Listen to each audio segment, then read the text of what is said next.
Hey guys, tonight we begin with a story that stretches across time and land. A story of patience, of human hands shaping the world, of secrets hidden just beneath the surface. We start in China, where clouds hang low and wind hums softly through bamboo groves, and there lies a dragon not of fire and myth, but of stone and earth, carved over centuries. These are the Longji rice terraces, known as the dragon's backbone, their curves flowing across the mountains like scales catching light, shimmering with water and history. From afar, the hills ripple in gentle waves, a sleeping creature stretching across the slopes, but step closer and life awakens. Water whispers along the channels, seedlings sway in the breeze, and morning mist drapes the terraces like the dragon's own breath. These terraces were not built in haste. More than 700 years ago, the Chuang and Yao people, mountain dwellers with deep ties to the land, faced steep, unforgiving hills and asked a simple question: how can we feed ourselves here? With no flat land and no machines, they carved the slopes inch by inch, stone by stone, basket by basket, over generations. Each terrace shaped not just the earth, but a harmony between human and mountain, rain and soil. Gravity became a partner, slopes became sustenance, and rice began to grow where once only the mountain ruled. Over time, the hills took on the shape of a resting dragon, strong and sacred, a testament to patience and quiet endurance. Every curve was intentional, every level carefully measured, not with rulers but with generations of intuition. Elders taught children, the seasons guided hands, and the mountain slowly yielded, not out of surrender but trust. The terraces rise from valley to cloud kissed peaks like a staircase to the sky, following the land's contours with elegance, a creation born of persistence, not force. Even today, the dragon continues to feed villages, a living monument to what time, care, and rhythm can build. Water flows silently through channels dug centuries ago, each terrace receiving just enough to thrive, moving from one level to the next with seamless precision. Farmers walk the ridges daily, listening, adjusting, tending, not unlike musicians playing a delicate instrument where a single wrong note can disturb the harmony. Beyond feeding rice, the water mirrors the sky, turning fields into floating glass in spring, a ripple of green in summer, golden waves in autumn, and quiet snow or frost in winter. Life here follows cycles measured not by hours but by moisture, frogs, and scent of wet earth. Scattered along these ridges are villages like Pingan, Dazai, and Chingen, living museums where timber houses perch on stilts, rooftops echoing the terrace lines below. Within, life is communal, meals over wood fires, rice, wine, and bamboo smoke filling the air, generations passing down knowledge through experience, music, festivals, and ritual dances. Yao women are recognized by their long, coiled hair, some letting it fall like dark waterfalls by the river. Traditions endure, hand-woven fabrics, dyed in indigo, reed pipes, bronze drums, hospitality as instinct rather than performance. Though tourists arrive and roads climb the slopes, the rhythm of life continues: planting, flooding, harvesting, offerings, and songs persist, connecting past to present. The terraces are alive, breathing with time, changing with seasons, but never losing their roots, rooted not only in soil but in story, ritual, and trust between humans and land. Each season, spring of flooded mirrors, summer of emerald growth, autumn of golden harvest, winter of stillness adds a layer to the dragon's ongoing life. The mountains are sacred, shaped by gods, guarded by spirits, alive with myths passed down through generations. Local tales speak of dragons stirring in the mist, of ancestors guided by divine generosity to carve steps for rice, of respect required for water and land, all embedded in everyday practice, not books. Even as the modern world reaches these slopes, the terraces remain, absorbing change without surrender, teaching patience, rhythm, and the quiet endurance of human and nature in harmony. The dragon's backbone is never the same place twice. Each season transforms it in color, mood, and light, while centuries of human hands maintain it. Farmers still plant seedlings by hand, children follow their elders in the water, learning the rhythm of planting through touch and sight. The dragon awakens and rests in turn, responding to the cycles of rain, sun, and snow. And here, in this delicate balance, lies a story of persistence, harmony, and legacy. As we shift to another land, most visitors to Giza lift their eyes to the sky, drawn to the pyramids and the gaze of the great Sphinx. Yet beneath the sand, the Nile, and centuries of sediment, another story waits. Near the village of Abu Roash, a curious tale whispers of an underwater sphinx, smooth-backed, lion-like, half buried in mud, emerging only when the Nile recedes.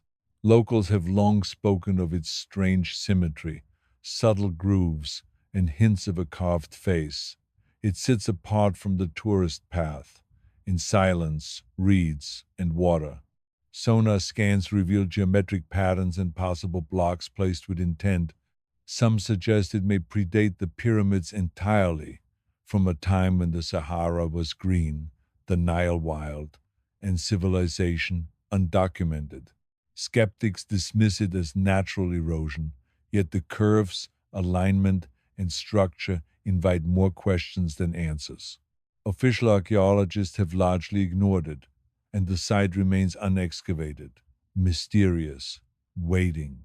Its discovery would challenge timelines, potentially rewriting Egyptian history, yet without permits, excavation, or state sponsorship. It lingers in uncertainty, sometimes caught in flood, sometimes emerging briefly to stir curiosity. Geologists have noted erosion marks resembling rainfall rather than wind, sediment layers hinting at a wetter prehistoric period. Some independent researchers argue for deliberate shaping, rectangular foundations, and design too precise for nature alone.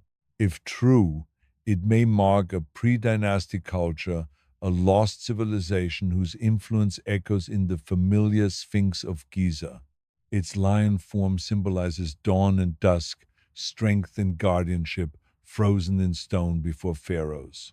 The underwater Sphinx, whether real or imagined, challenges our understanding of time, urging us to question, to wonder, to confront what lies hidden beneath sediment and history. Traditional Egyptology calls for proof, careful study, peer review, and stratigraphy, while independent investigators see mystery, symmetry, and patterns deserving deeper exploration. The site remains untouched, a monument to silence, curiosity, and the limits of what we know, whether submerged, overlooked, or awaiting rediscovery. It continues to stir imagination, reminding us that the past may run deeper than we think, that myths may carry memory, and that the most profound stories sometimes lie just beneath the surface. She carried an enduring curiosity that left behind a life half seen, half erased, yet wholly unforgettable. Perhaps that was her ultimate act of influence, not merely to rule an empire, shape religion, or raise royal daughters, but to carve herself into eternity. Nefertiti, the beautiful one, whose presence lingers, never truly departed. She survives in our questions, our wonder, in the effort to remember the women history tried to erase. Her immortality lies not in gold or glory, but in the act of being sought. And what is more eternal than that?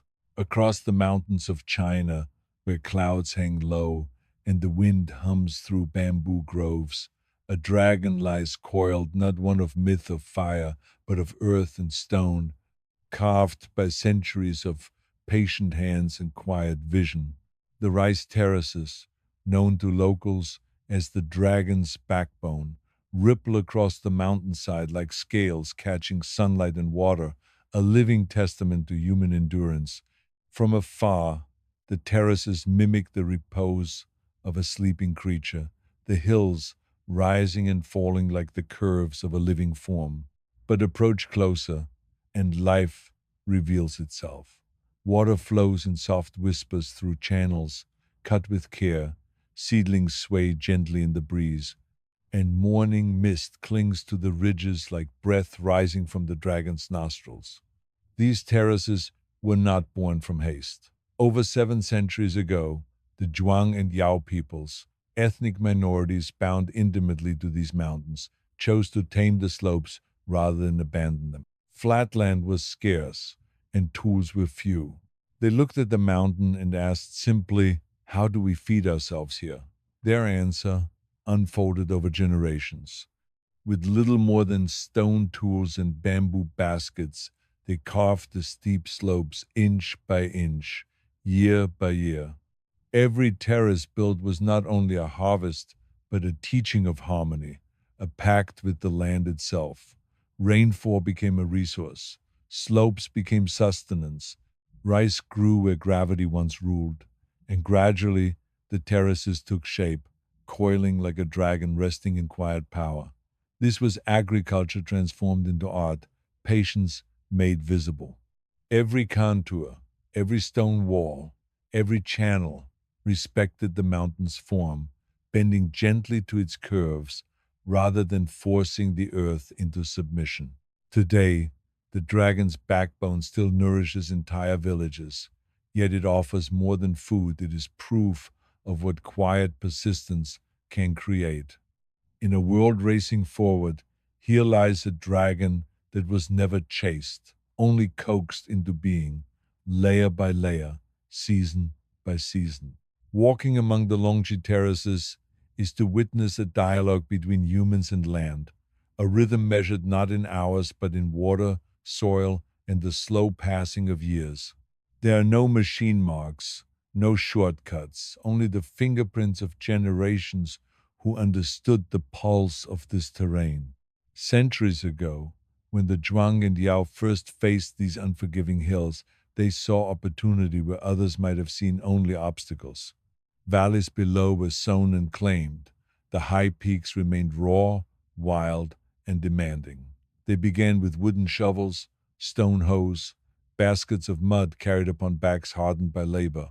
Slowly, terraces emerged, horizontal veins across the mountain, held in place by walls stacked stone by stone. Each terrace was carefully calculated, its slope designed to hold water while passing it efficiently to the next. Misjudgment could collapse an entire tier. Too steep, water would rush. Too flat, it would stagnate.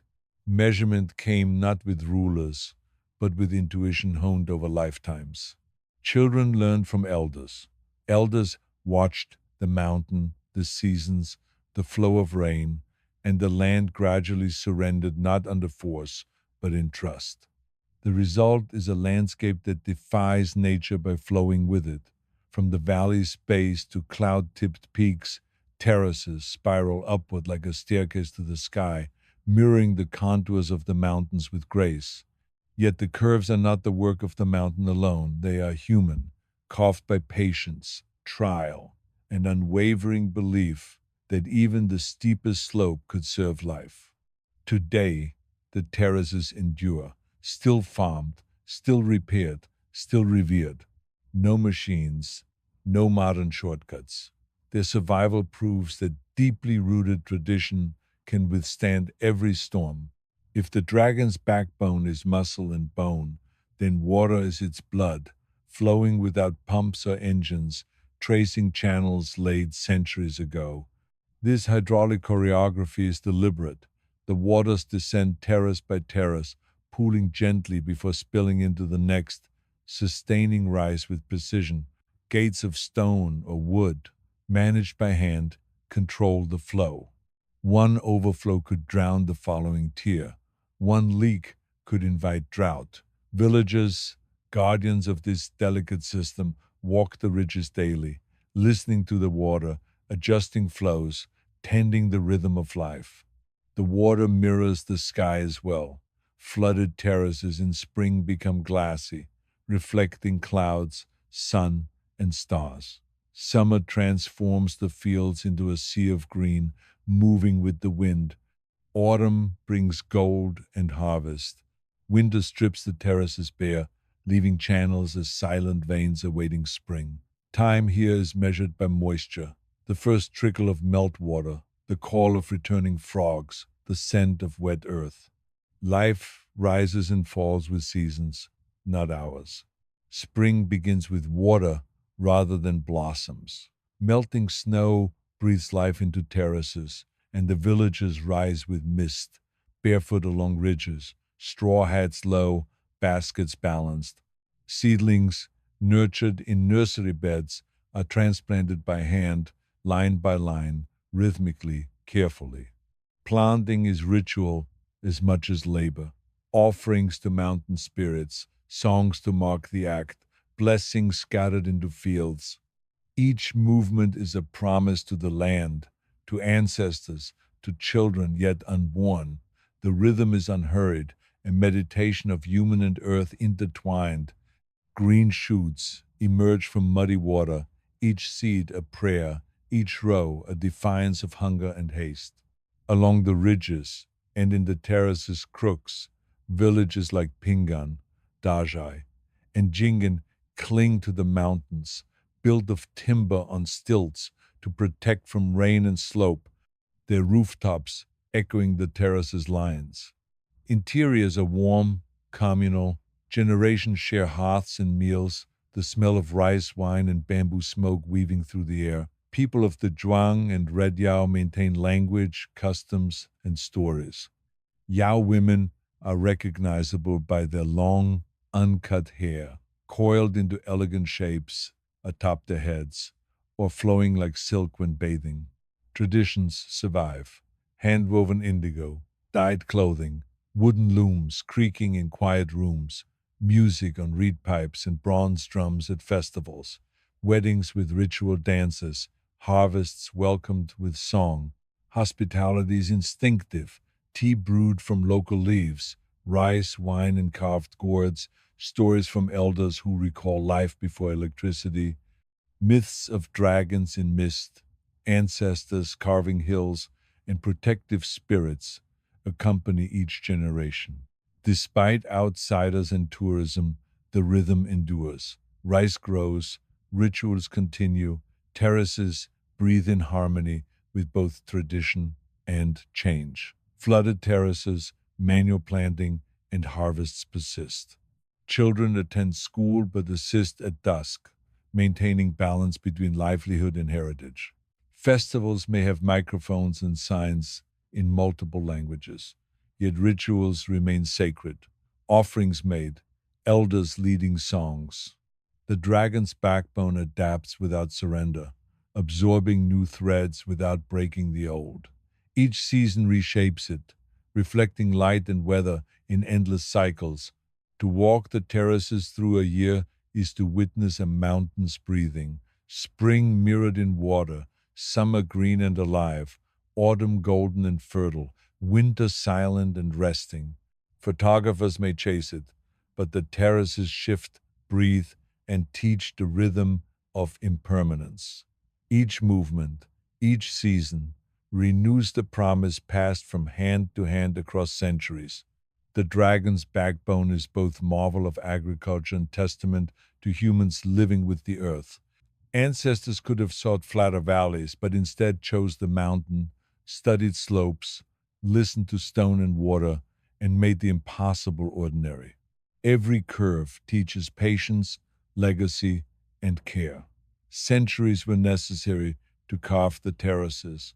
There is no shortcut. Yet they are alive, evolving with weather, needs, and world shape.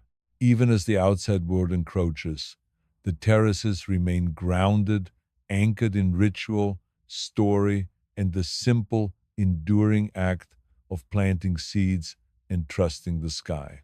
Walking them is to witness a covenant of humans and earth, signed with sweat and sun, renewed with every harvest. Progress need not roar. Greatness sometimes murmurs, like water slipping over stone. Perhaps that is why the terraces speak, drawing farmers, travelers, and dreamers alike. A reminder that lasting creations come from rhythm, humility, and patience. The dragon sleeps, yet the land remembers. Most gaze at Giza's pyramids or the Sphinx, yet few wonder what lies beneath the sands, beneath the Nile, beneath centuries of currents. Near Abu Roash, whispers tell of a submerged form, a sphinx half buried in mud and waterlogged sediment, surfacing in droughts. Smooth, symmetrical, and feline, it appears carved by hands. No tourist paths lead there, only reeds, brackish water, and silence. Sonar hints at geometry, blocks placed with intent. If true, it predates the pyramids, potentially rewriting Egyptian chronology. Mainstream scholars dismiss it, limestone shaped by water, erosion, or chance. Yet the curves, grooves, and alignment invite curiosity. No excavation has verified it. Its presence remains rumor, waiting beneath silt. Claims surged in the 1980s, with independent divers reporting a lion-bodied figure near Giza, photographs grainy but compelling. They spark doubt and fascination. Some suggest it could belong to a Green Sahara era before hieroglyphs, hinting at lost civilizations. Scholars caution against speculation. Without stratigraphy, carbon dating, or peer-reviewed studies, the submerged Sphinx remained unverified. Yet erosion patterns, symmetry, and foundations suggest deliberate construction, possibly older than the Great Sphinx itself. Geologists like Dr. Robert Schoch argued rainfall-shaped Sphinx erosion, pushing its origin to a wetter prehistoric period. Could a submerged counterpart exist nearby, carved before dynasties? Some satellite and ground-penetrating radar images hint at rectangular foundations beneath mud layers. Sediment dates to a green, flood-prone Holocene Egypt, implying human activity before known records. Skeptics warn coincidence or natural formation, but water alone cannot carve symmetry, pores, or foundations mimicking known Sphinx geometry. Why remain unexcavated? Permissions, funding, excavation difficulty, and political caution make official exploration unlikely. Flood-prone terrain, sediment pressure, and structural fragility complicate work, while authorities favor discoveries reinforcing established narratives. Some whisper preliminary studies exist in secret, but public evidence is absent.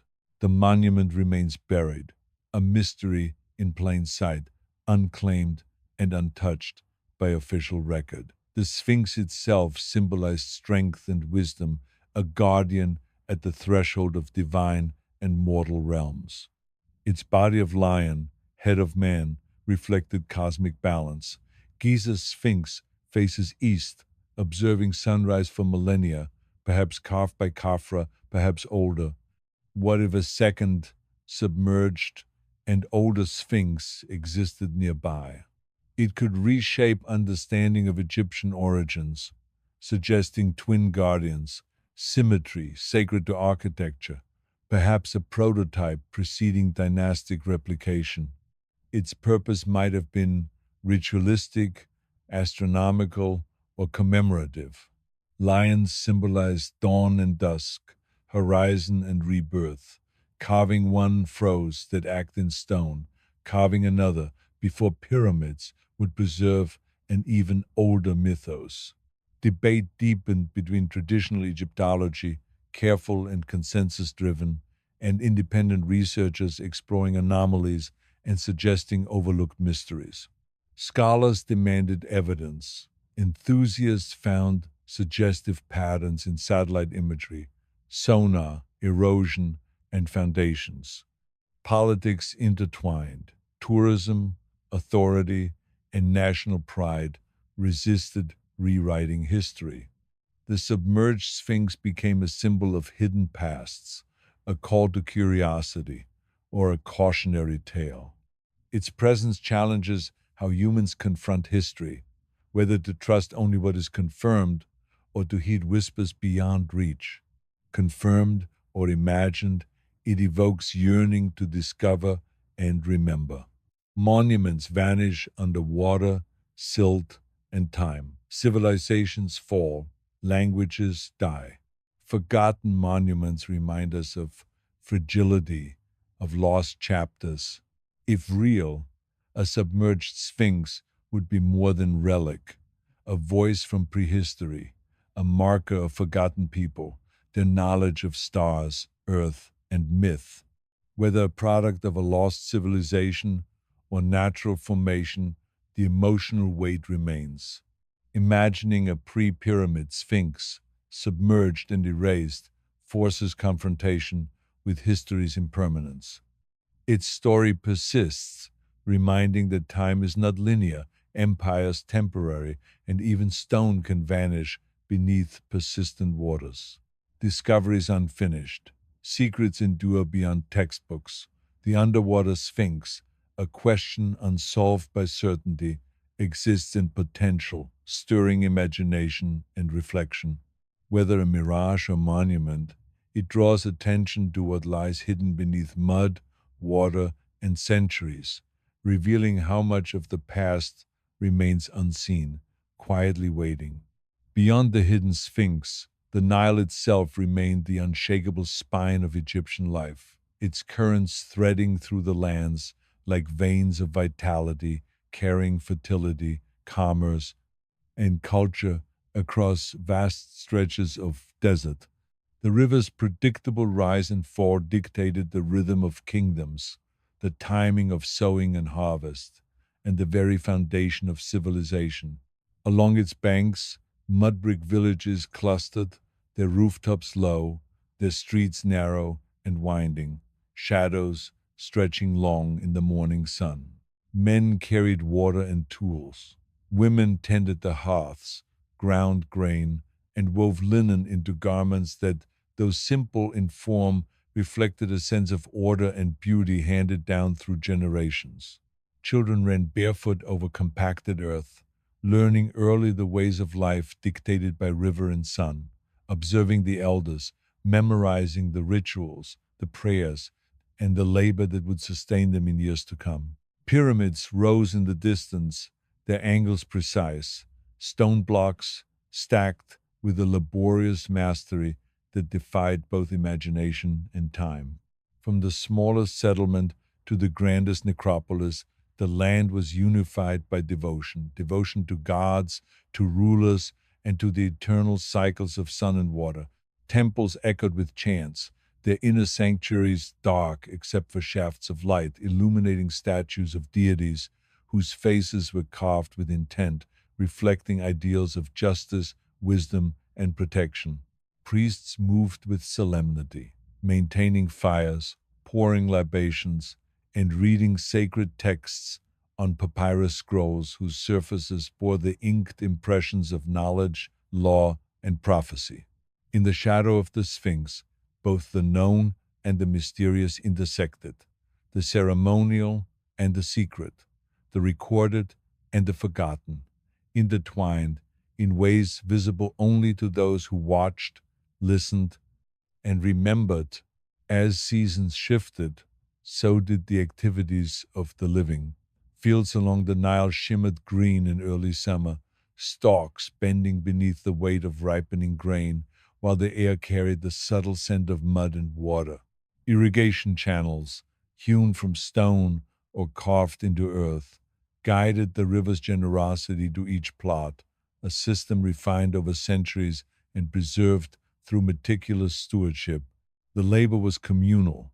Families worked together, passing down not only techniques but also stories of ancestors who had first charted the flow of water, first tilled the soil, first prayed for the sun and rain to align. In towns and cities, craftsmen shaped stone, bronze, and clay into forms of utility and beauty. Potters, smiths, and weavers all understood their place within the larger order, their work an extension of both devotion and survival. Markets bustled with the trade of grains, linens, pottery, and occasionally rarer goods brought by caravans from distant lands. Messages were carried on foot, by boat, or along camel trails winding across deserts, but each journey followed patterns as established as the stars above. It was not merely a routine of survival, it was a rhythm entwined with cosmic order, reflected in temples aligned to solstices, tombs positioned to catch the sun at precise angles, and monuments that resonated with the cycles of moon and river. Within the palaces, the pharaoh's presence was both literal and symbolic. His decrees shaped the law, his rituals ensured divine favor, and his image carved in stone, painted on walls, reinforced the permanence of rule. Advisors and scribes, trained from youth in the complex systems of hieroglyphs and administration, guided daily governance, balancing resources, collecting taxes, and maintaining records that chronicled the flow of life along the Nile. Even in quieter villages far from royal eyes, the echoes of central authority were felt in grain storage, in communal labor for construction projects, and in adherence to the lunar calendar for religious festivals. Yet, amid the structured order, the land was alive with unpredictability. Floods could rise higher than expected, storms could batter the shores, and droughts could threaten survival. In such moments, both rulers and commoners sought guidance from the gods, consulting oracles, observing omens, and performing rituals meant to restore balance. For the ordinary farmer, the water's temperament determined fate, while for the priest or scribe, interpreting its behavior became an act of wisdom and survival. It was in this delicate balance of human diligence and natural power that civilizations thrived. Monuments, pyramids, temples, and statues, all tangible legacies, stood because countless hands labored in harmony with cycles they neither controlled nor ignored. Stone was lifted with ingenuity, timber floated from distant forests, and mud brick dried under the unrelenting sun, each element a testament to the enduring partnership between people and land. Beyond Egypt, along the rugged mountains of Ethiopia and the deserts of Nubia, trade caravans traced routes long established, bringing incense, gold, ivory, and exotic animals to the Nile's markets. Kings and chieftains exchanged gifts, negotiated alliances, and maintained the fragile balance of power that allowed commerce to flourish. At the same time, cultural influences traveled these same paths, carrying ideas, religious practices, and artistic motifs that slowly blended into local customs. Across the Mediterranean, seafaring merchants navigated open waters, transporting copper, tin, and crafted goods from islands and coastal settlements. Sailing was dangerous, dependent on winds and stars, yet mariners were skilled, reading waves and weather as one might read the gestures of a trusted companion. In the courts of pharaohs, scribes recorded these arrivals, noting the origins of cargo, the names of traders, and the peculiarities of foreign rites. These records preserved a world in motion even as the land itself remained anchored to its eternal cycles. Life in ancient cities was a symphony of labor and devotion. Street life teemed with artisans shaping clay, sculpting statues, and crafting jewelry. The scent of bread baking mingled with the earthy aroma of animals and river mud. Children ran errands, learned crafts, and played under the watchful eyes of elders. Musicians performed for both entertainment and ritual, their drums, flutes, and lyres echoing through narrow lanes. At sunset, the city quieted. The sky painted in gradients of orange and violet, reflected in temple walls, and the river mirrored the last light of day as boats glided home. Meanwhile, in the deserts and mountains, life was quieter, measured in the movement of caravans, the grazing of animals, and the patient shaping of terraces or irrigation channels. Monuments rose slowly from sand and stone, yet the rhythm of survival, of worship, and of celebration continued unabated. Mortuary practices reflected beliefs in the afterlife, where elaborate tombs preserved the body and treasures of the dead, ensuring a journey into eternity. Funerary rites involved processions, offerings, and inscriptions, each gesture a safeguard for the soul's voyage. The construction of these tombs was itself a form of devotion, requiring labor, coordination, and adherence to symbolic alignment with sun, stars, and the river. Even the simplest graves bore evidence of care, with pottery, food, or personal items meant to accompany the deceased. In sacred spaces, temples devoted to Amun, Ra, Isis, and countless other deities served as both spiritual and communal centers. Worshippers offered incense, libations, and prayers, their voices joining centuries of devotion. Priests maintained knowledge of rituals, astronomical cycles, and medicinal practices, acting as intermediaries between the divine and the mortal.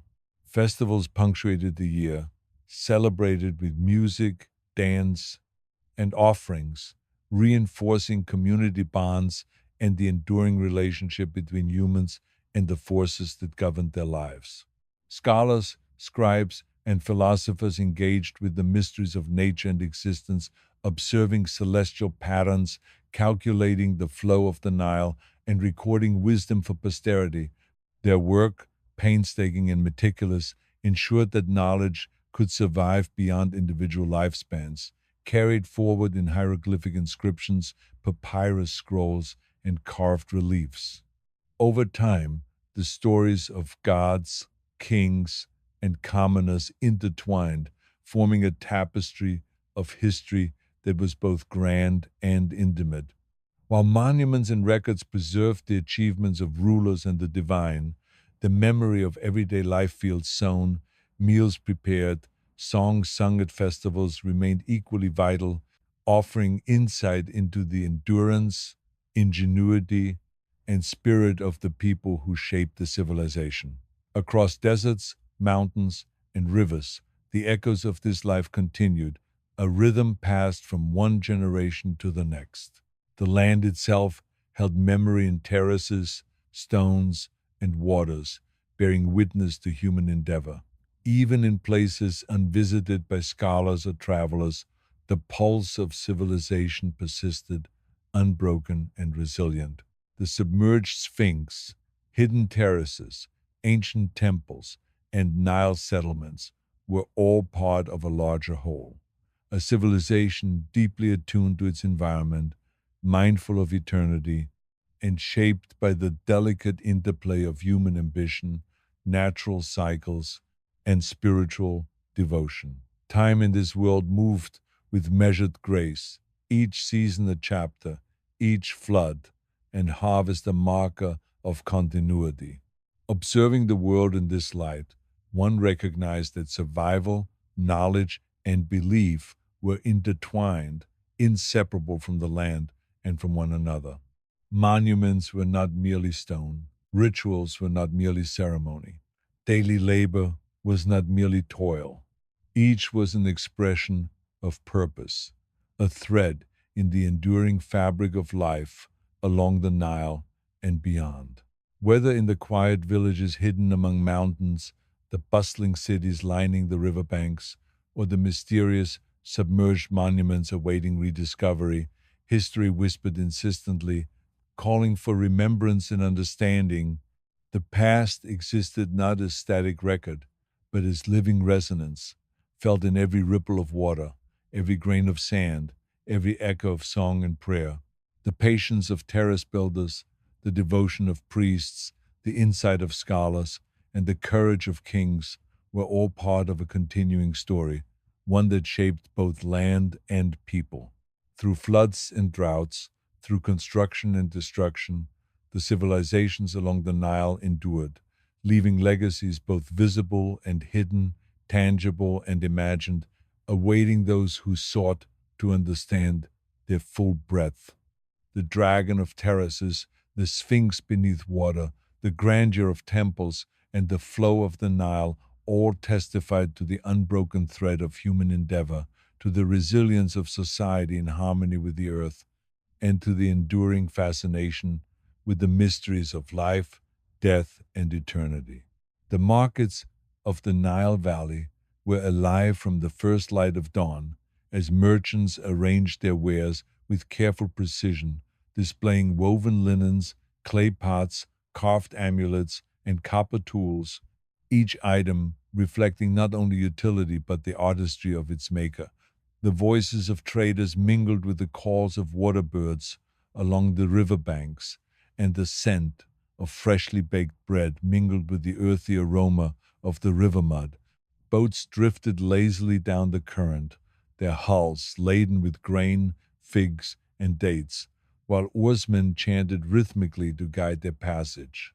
The bustling exchanges were accompanied by the careful tallying of scribes, their reed pens scratching upon papyrus as they recorded transactions, debts, and goods transported from distant lands.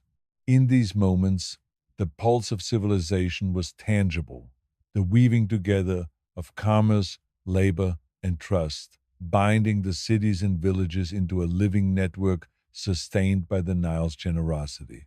Beyond the cities, along the desert edges, caravans moved with solemn determination.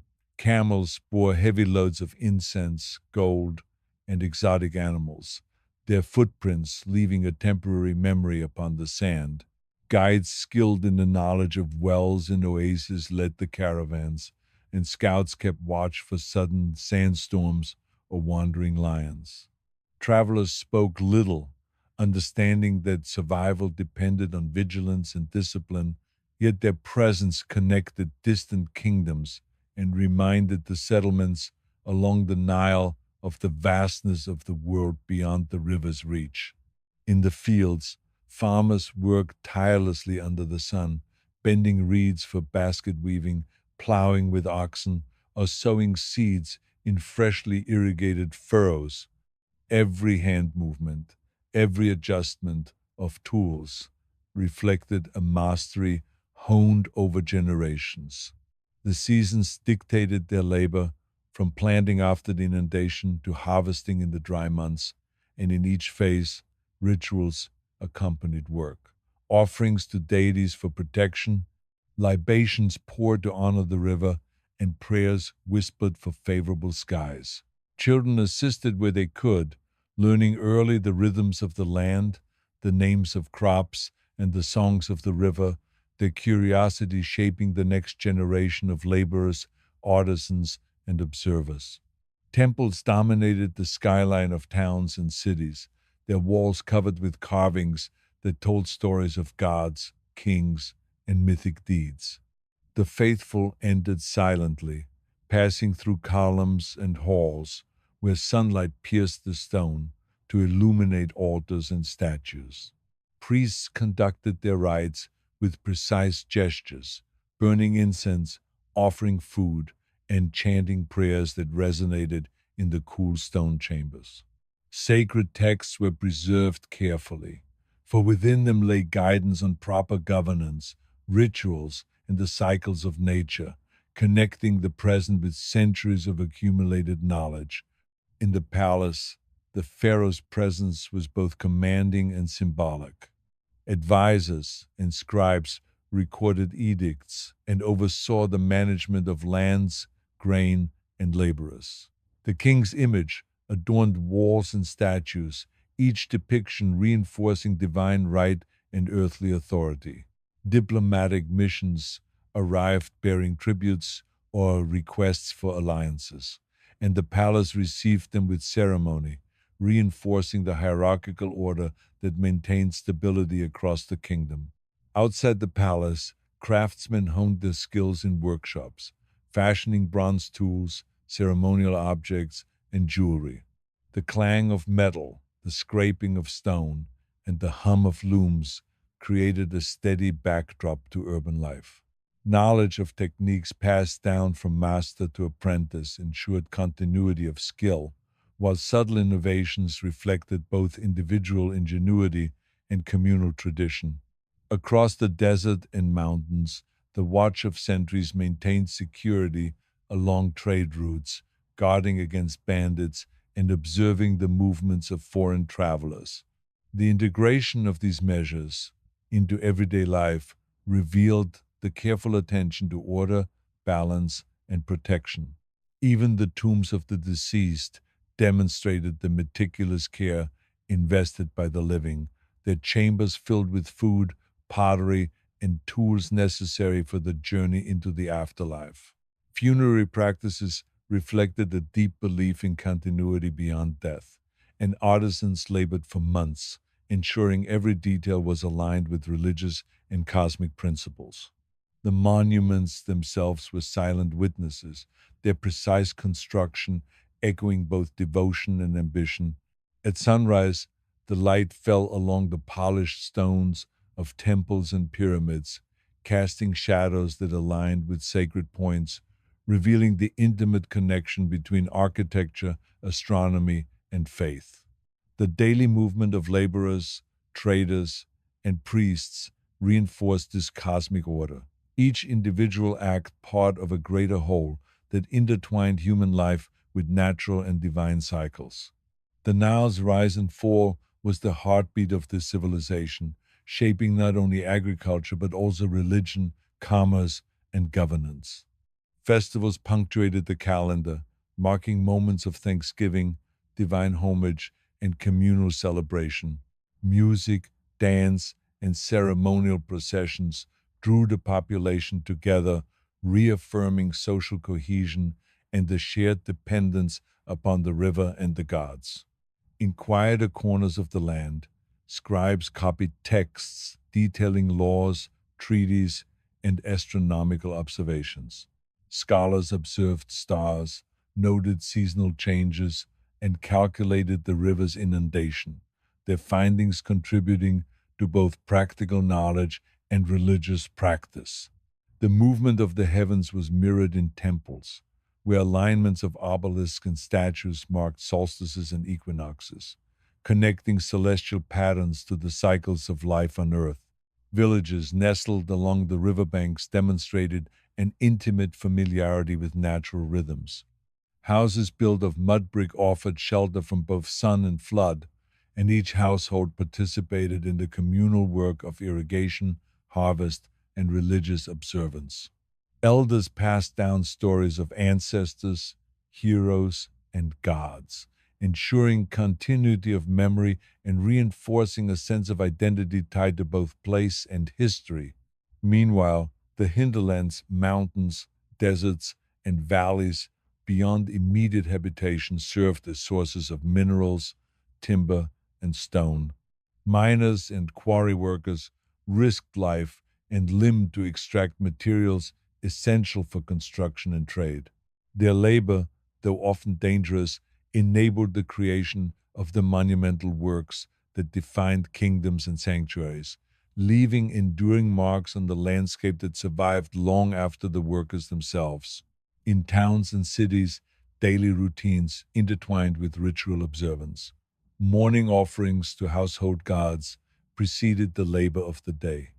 Water was drawn from wells in the river, meals were prepared, and artisans began work in workshops. Children learned skills alongside their elders, absorbing knowledge through imitation and instruction. The riverfront was alive with commerce, communication, and communal life, a microcosm of society in motion. The flow of goods, people, and ideas along the Nile linked distant regions, creating an interdependence that reinforced political and social structures. Messengers traveled along the river and desert paths, carrying decrees, requests, and intelligence, their journeys requiring careful planning and endurance.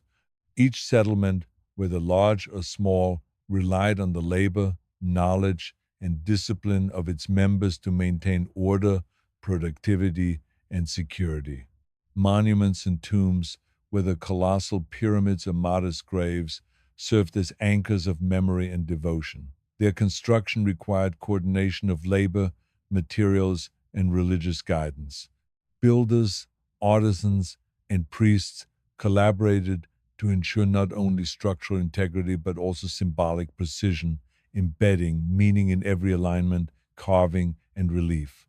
Festivals, processions, and temple rituals punctuated the rhythms of life, reinforcing the spiritual framework within which daily labor and governance were conducted. Music, dance, and offerings connected individuals to community and divinity, while astronomical observations informed agricultural practices, construction, and religious timing.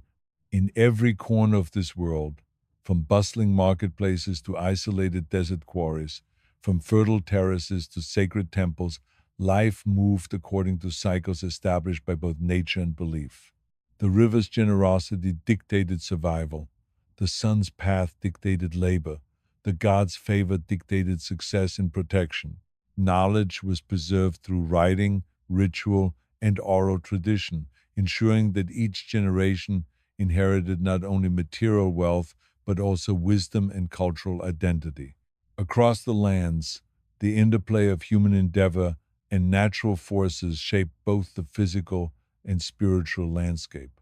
Every stone laid, every seed sown, every prayer uttered contributed to the enduring pattern of life. Communities thrived in interconnected harmony, their actions informed by both practical necessity and the reverence for forces beyond mortal control.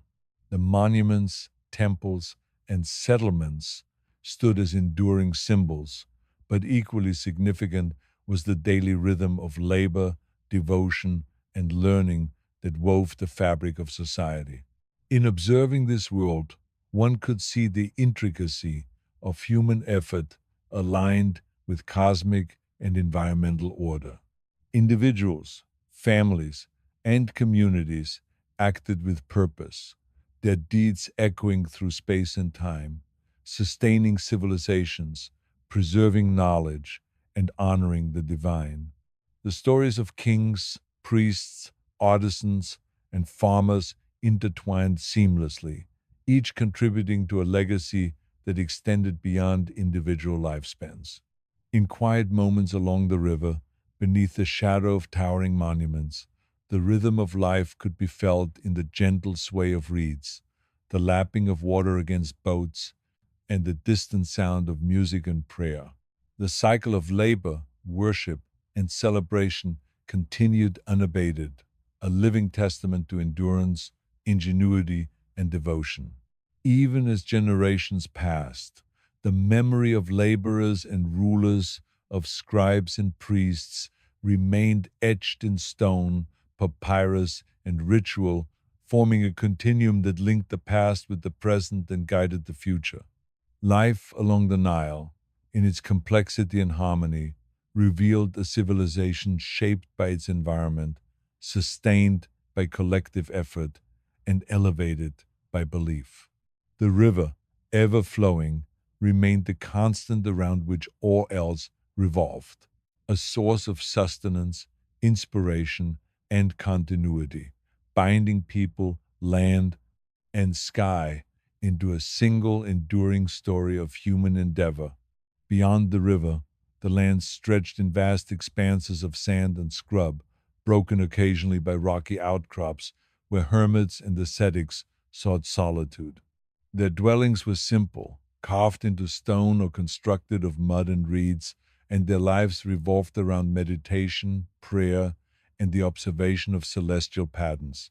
Pilgrims occasionally made the journey to seek their counsel, bringing offerings of grain, oil, or woven mats, while the hermits imparted wisdom in the form of parables, guidance on self discipline, and interpretations of omens.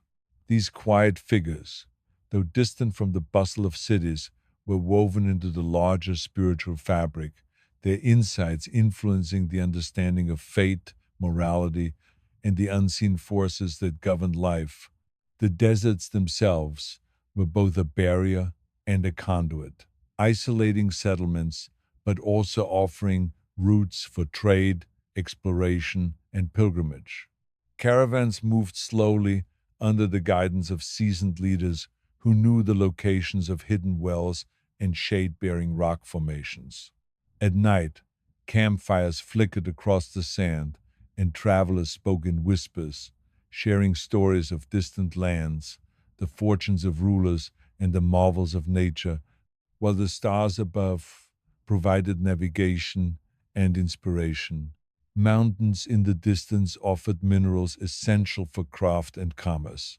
Miners worked tirelessly, breaking rock for copper, gold, and stone with tools honed over generations. These mountains were perilous, their slopes steep and unforgiving, yet the promise of wealth drew many. The extracted materials were transported by beasts of burden to riverside towns or temples, where artisans transformed raw ore into tools, jewelry, and ceremonial objects, each item infused with cultural and religious significance. Across all regions, the social hierarchy shaped life. Nobles and officials maintained authority over lands and labor, ensuring order and the collection of taxes, while skilled artisans, merchants, and farmers sustained the economy and culture. The coordination of these roles required an understanding of law, tradition, and strategy, and local leaders often mediated disputes, guided communal labor, and maintained alliances. The presence of the military provided protection, patrolling borders, rivers, and trade routes, guarding against marauders and asserting the power of the state. Soldiers trained rigorously with shields, spears, and bows, their routines disciplined and their loyalty reinforced through ceremonies and rewards. Military expeditions were carefully planned, relying on intelligence gathered from scouts and informants, and their success ensured both security and expansion of influence. Temples remained centers of both spiritual and social life. Priests observed cycles of the moon, sun, and stars, performing ceremonies that marked seasonal changes, agricultural milestones, and festivals honoring deities. Offerings of food, incense, and crafted objects accompanied chants and prayers, reinforcing the connection between the people and the divine.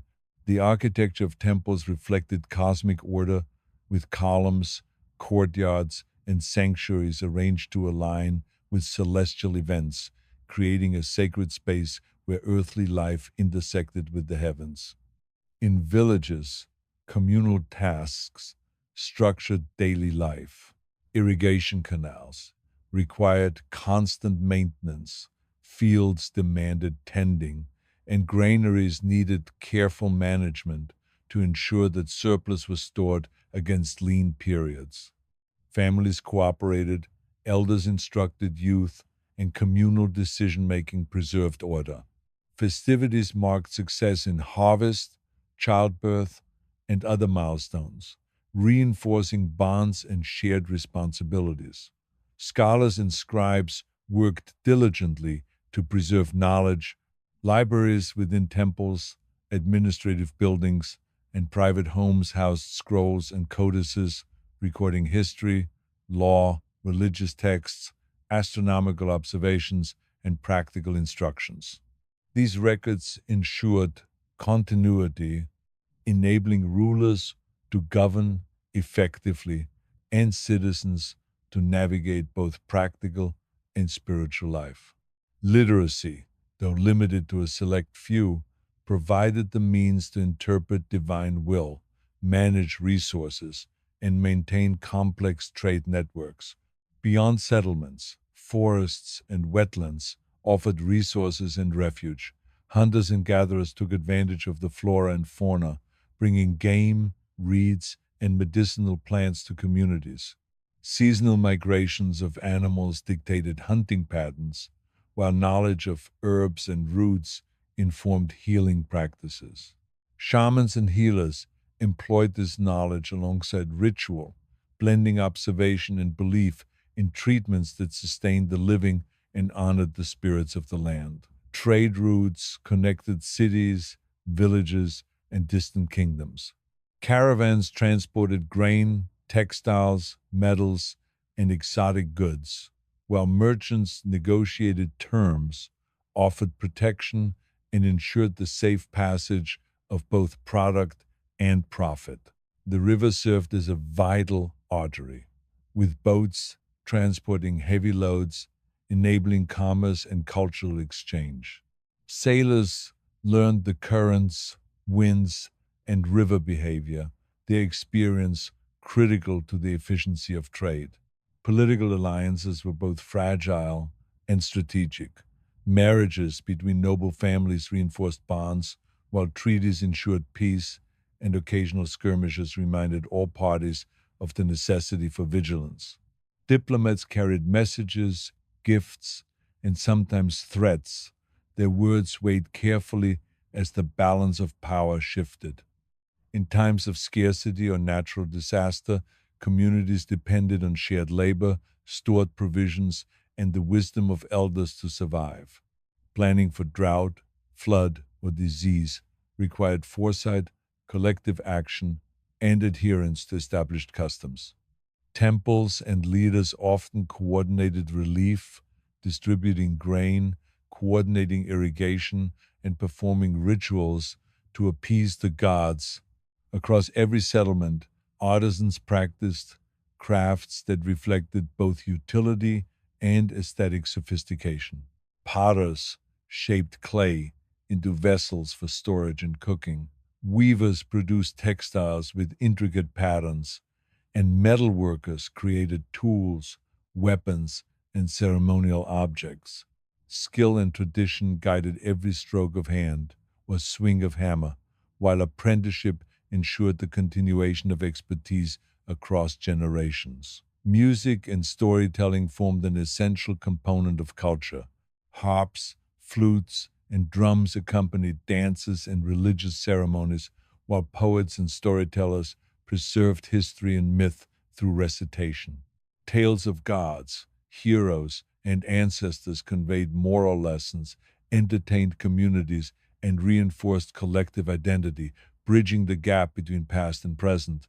In the courts of rulers, advisors provided counsel on governance, strategy, and justice.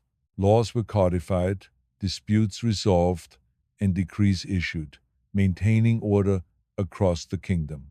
Judicial practices combined precedent, religious principles, and practical necessity, reflecting a society where authority and fairness were intertwined. Roads and pathways connected settlements, facilitating communication, commerce, and travel.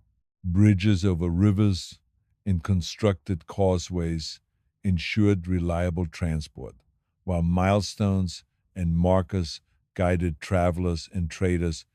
Infrastructure reflected both practical ingenuity and a desire for permanence, demonstrating the capacity of societies to shape their environment for collective benefit. Seasonal changes dictated work and celebration alike.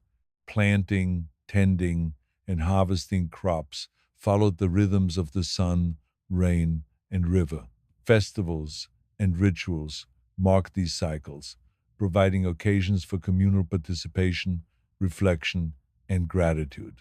Life was a careful balance of labor, devotion, and observation, and success depended on attentiveness to both earthly and divine forces. Within the homes, daily routines involved preparation of food, care of children, maintenance of property, and observance of household deities. Meals were simple yet nourished the body for labor, while domestic tasks ensured continuity of comfort and order. Families functioned as both economic and spiritual units, transmitting knowledge, tradition, and skill across generations. The recording of events, genealogies, and achievements preserved memory and identity.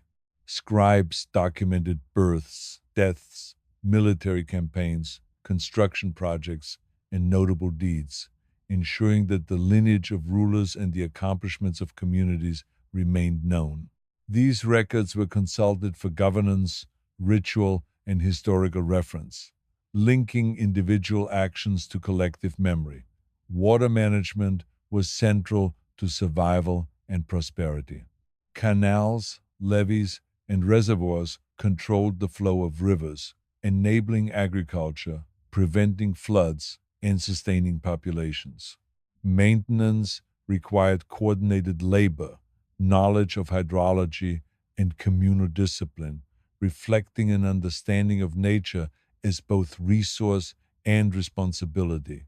Art and symbolism imbued everyday objects with meaning. Amulets, statues, and reliefs served protective, ceremonial, and commemorative purposes, while patterns and motifs expressed cultural beliefs and aesthetic values. These objects connected the physical and spiritual, allowing individuals to interact with the sacred in tangible ways.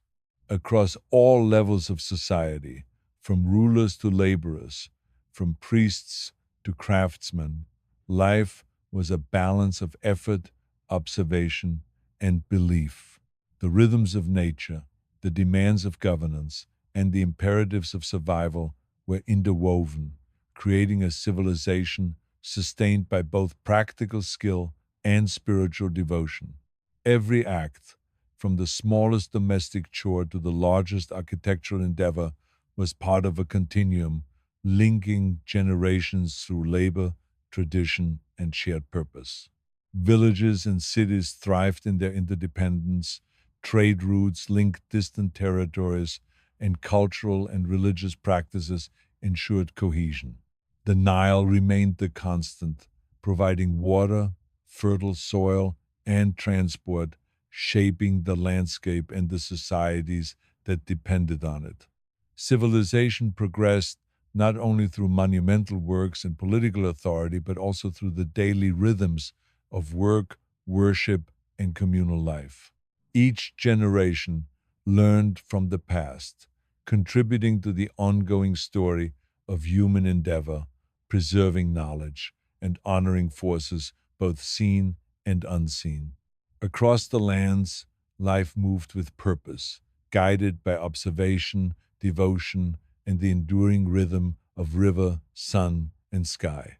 The markets of towns and cities thrived with careful organization, where merchants displayed wares of cloth, grain, spices, and crafted goods. Buyers haggled, negotiating prices with practiced skill, while artisans demonstrated the quality of their work, turning ordinary exchanges into a complex social and economic ritual. Streets bustled with people carrying baskets, leading pack animals, or guiding carts laden with goods, their movements dictated by the rhythm of commerce and the unspoken etiquette of urban life. Temples and shrines stood at the heart of these settlements, their stone walls rising above the surrounding buildings, adorned with carvings depicting gods, myths, and celestial events. Priests moved among the crowds, calling attention to offerings, conducting rites, or reading omens in the flight of birds, the pattern of flames, or the stars overhead. These spiritual practices shaped decisions in both private and civic life, intertwining the sacred with the mundane. Beyond the walls, farmlands stretched in careful patterns of irrigation, the tilled soil glistening after rain or river flooding. Farmers worked in groups, guiding oxen to plow, planting seeds in neat rows, and constructing small levees to control the flow of water. Harvests brought celebration as grain was gathered and stored for the coming months, and feasts marked both human effort and divine favor. Roads connecting settlements bore constant traffic, not only of merchants, but also of messengers, pilgrims, and officials. Bridges crossed rivers with skillful masonry, and waypoints offered shelter and provisions for weary travelers. The movement of people and goods along these paths fostered communication, exchange of ideas, and the spread of cultural practices, ensuring that even remote regions remained linked to the larger world. In times of conflict, fortresses and watchtowers provided protection, their strategic locations enabling control over trade routes, rivers, and mountain passes. Garrison soldiers patrolled these structures, training diligently with weapons forged by local smiths, ready to repel raiders or enforce the commands of rulers. Siegecraft, intelligence gathering, and alliances shaped the outcomes of disputes, emphasizing the intersection of strategy, loyalty, and skill. Within homes, the daily rhythm involved preparation of meals, maintenance of hearths, care of animals, and the education of children.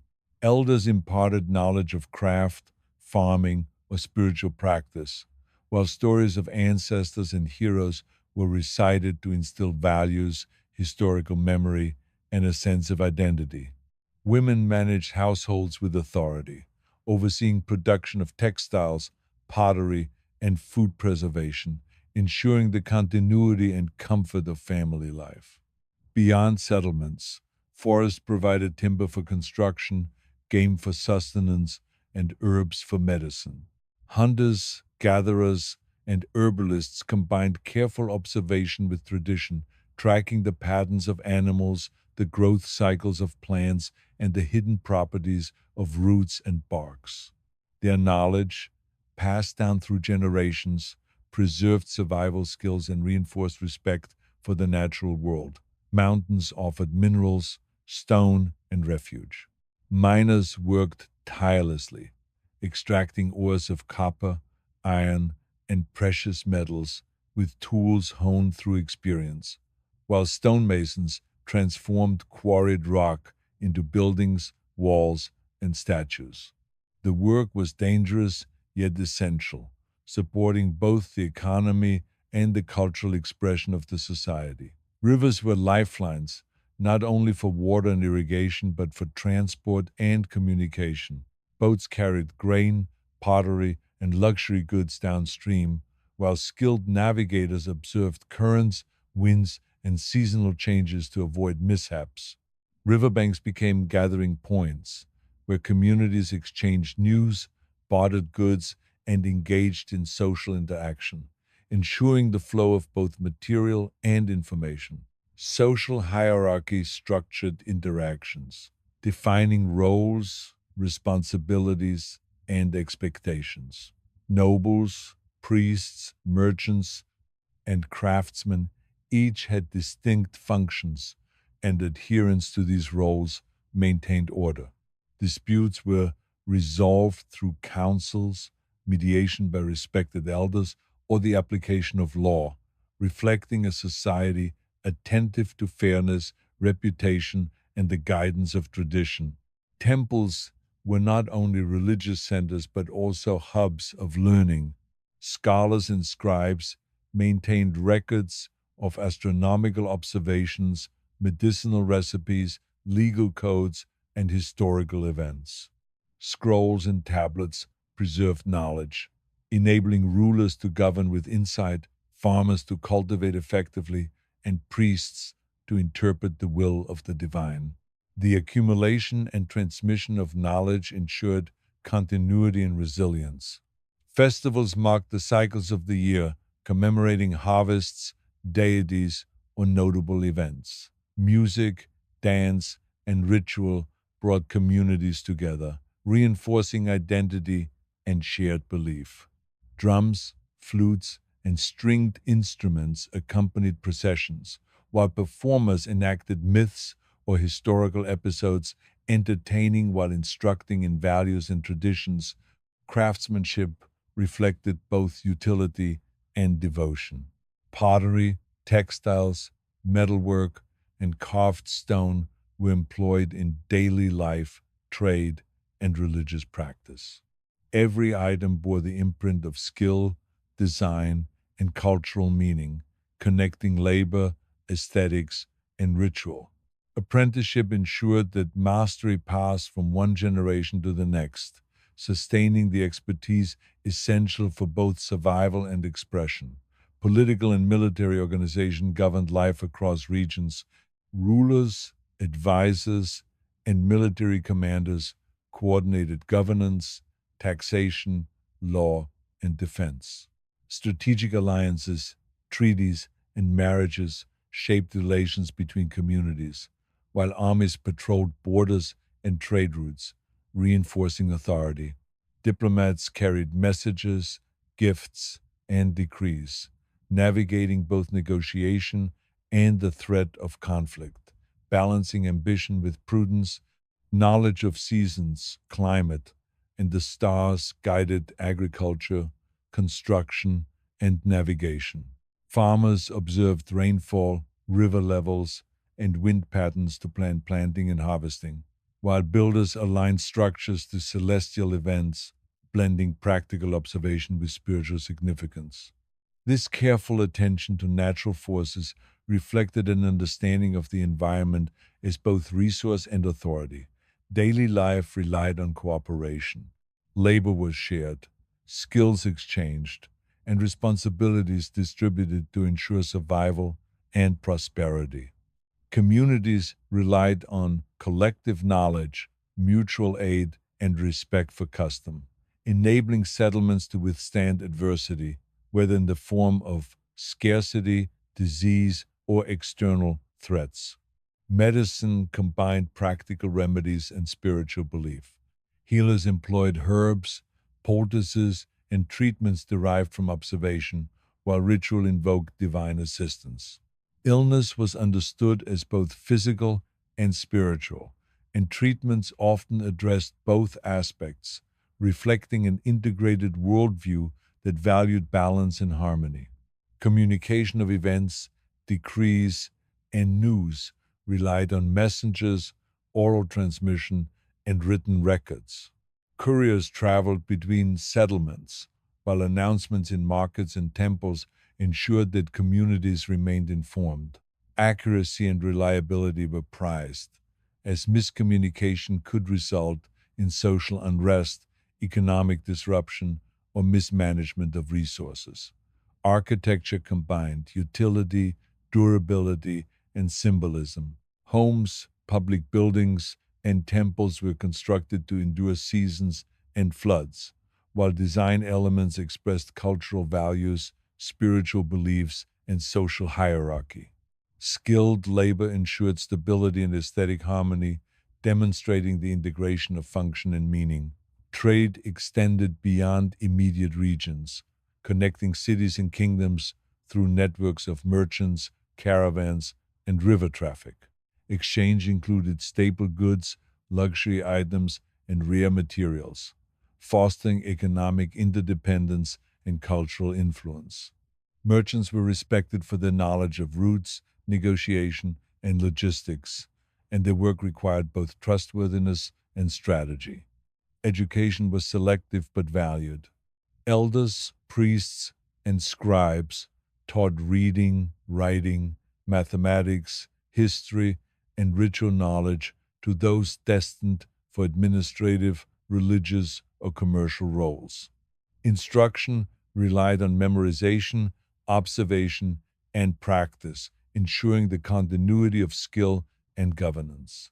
Communities revered both the tangible and the unseen. Natural phenomena, ancestral spirits, and deities were honored through ritual, offering, and adherence to custom.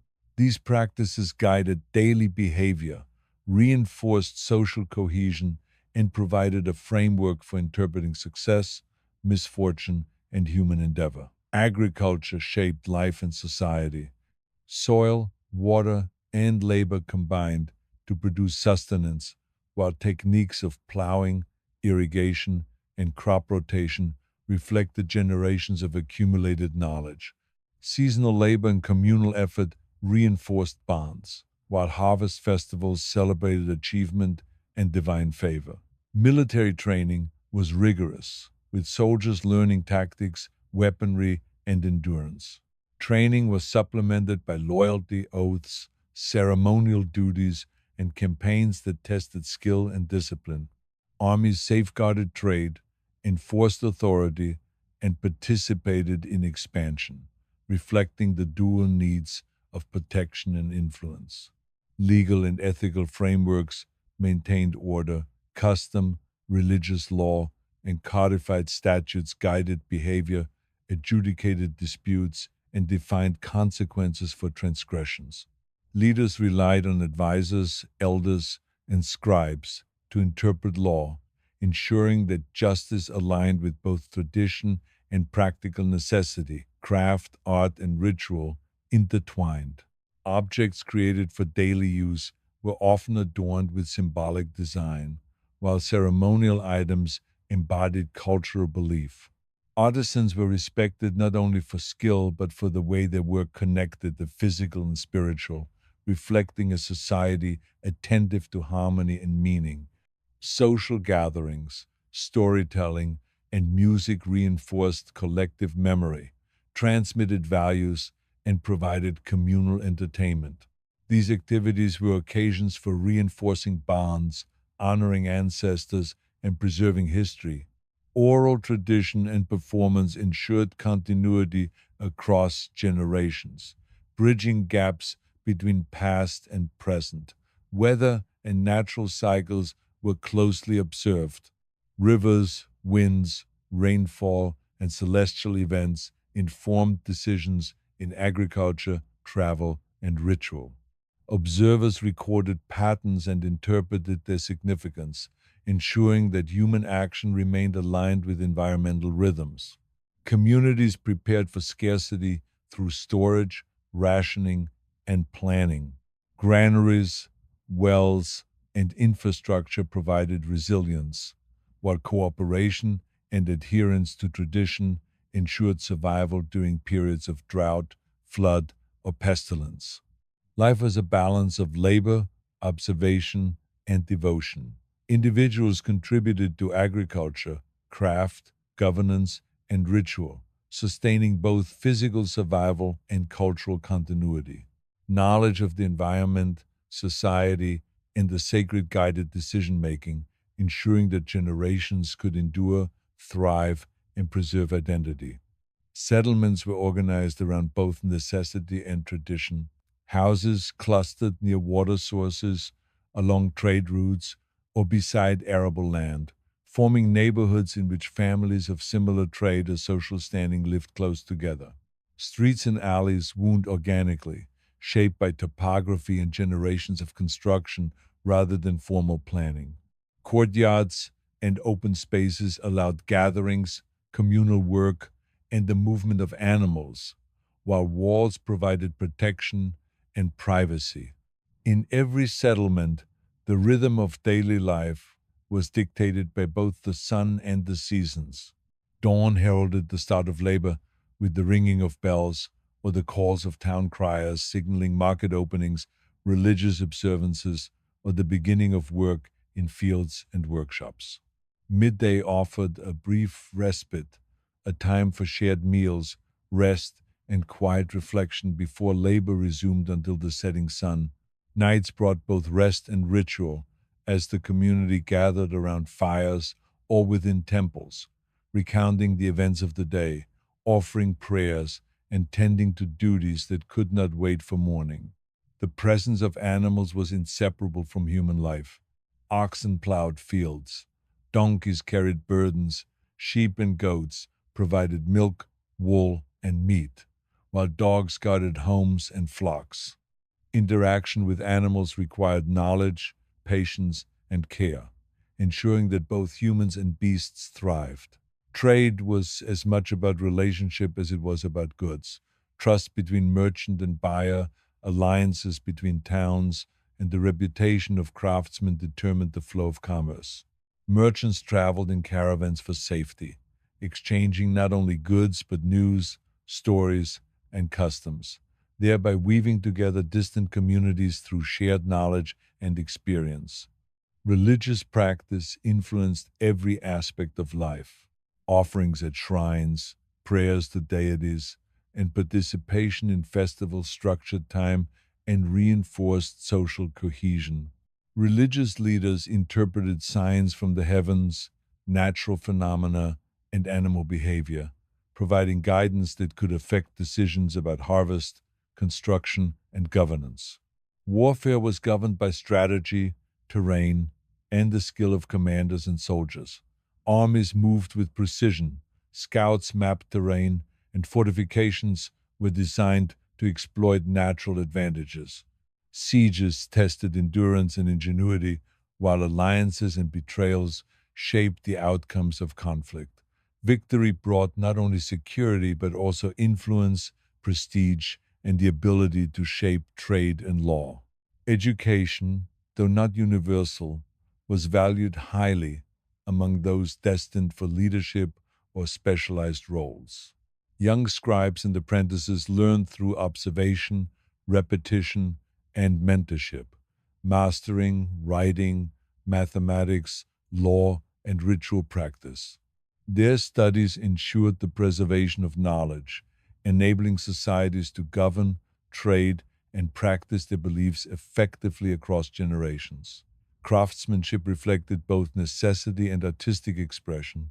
Blacksmiths forged tools and weapons, carpenters shaped wood into homes and ships, potters created vessels for storage and cooking, and weavers produced cloth both functional and decorative.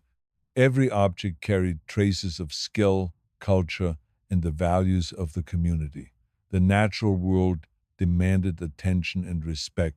Rivers could flood, crops could fail, and harsh winters could threaten survival.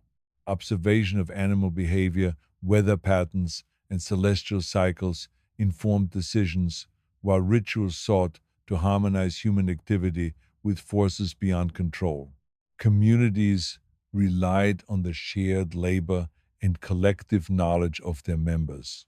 Construction, agriculture, and defense were group efforts, demanding coordination, trust, and adherence to custom. Festivals, markets, and communal labor reinforced bonds, ensuring both physical survival and social cohesion. Medicine blended empirical knowledge and spiritual practice. Healers recognized herbs and treatments for specific ailments, while ritual and prayer sought divine intervention. Illness was understood as a condition that affected body and soul, and treatment required attention to both aspects to restore balance. Architecture reflected status, purpose, and belief. Temples rose with intricate carvings to honor deities, homes provided shelter and domestic order, and fortifications asserted authority and provided security.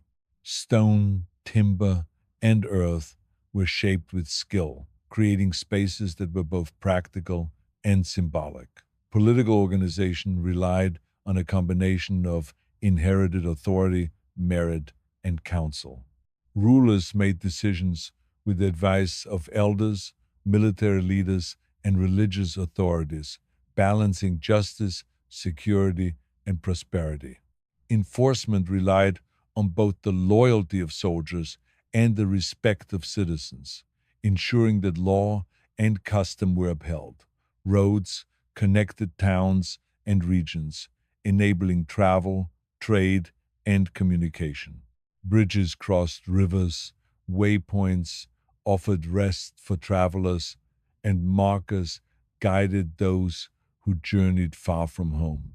This infrastructure facilitated the movement of goods, ideas, and people, knitting together settlements into larger networks of interaction.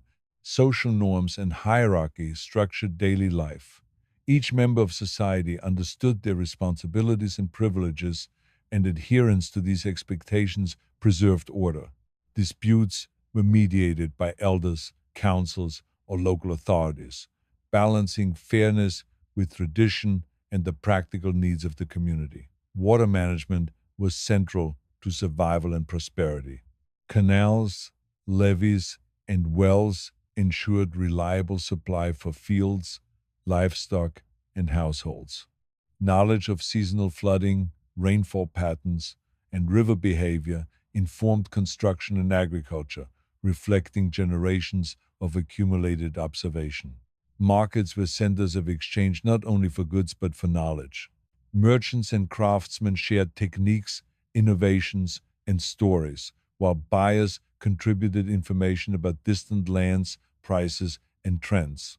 These interactions created a dynamic environment where culture and commerce were intertwined.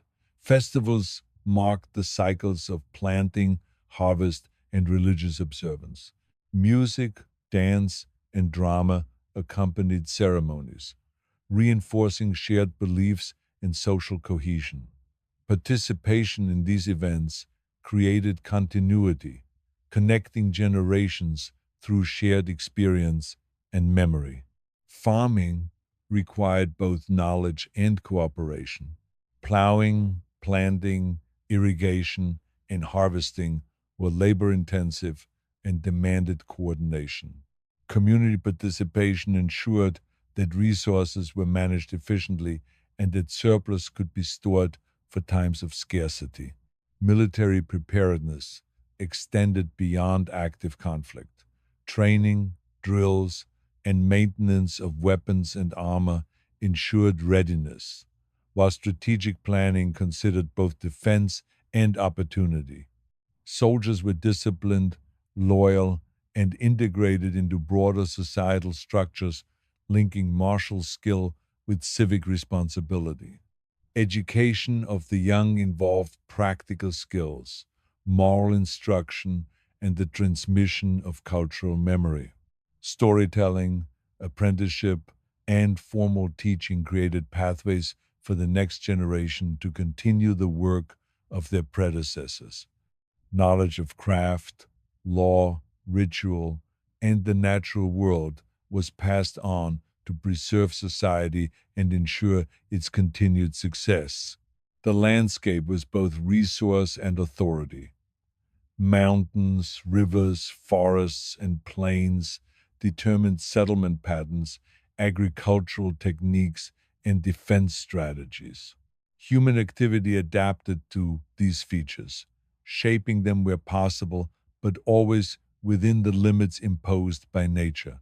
Daily life was guided by observation, experience, and tradition.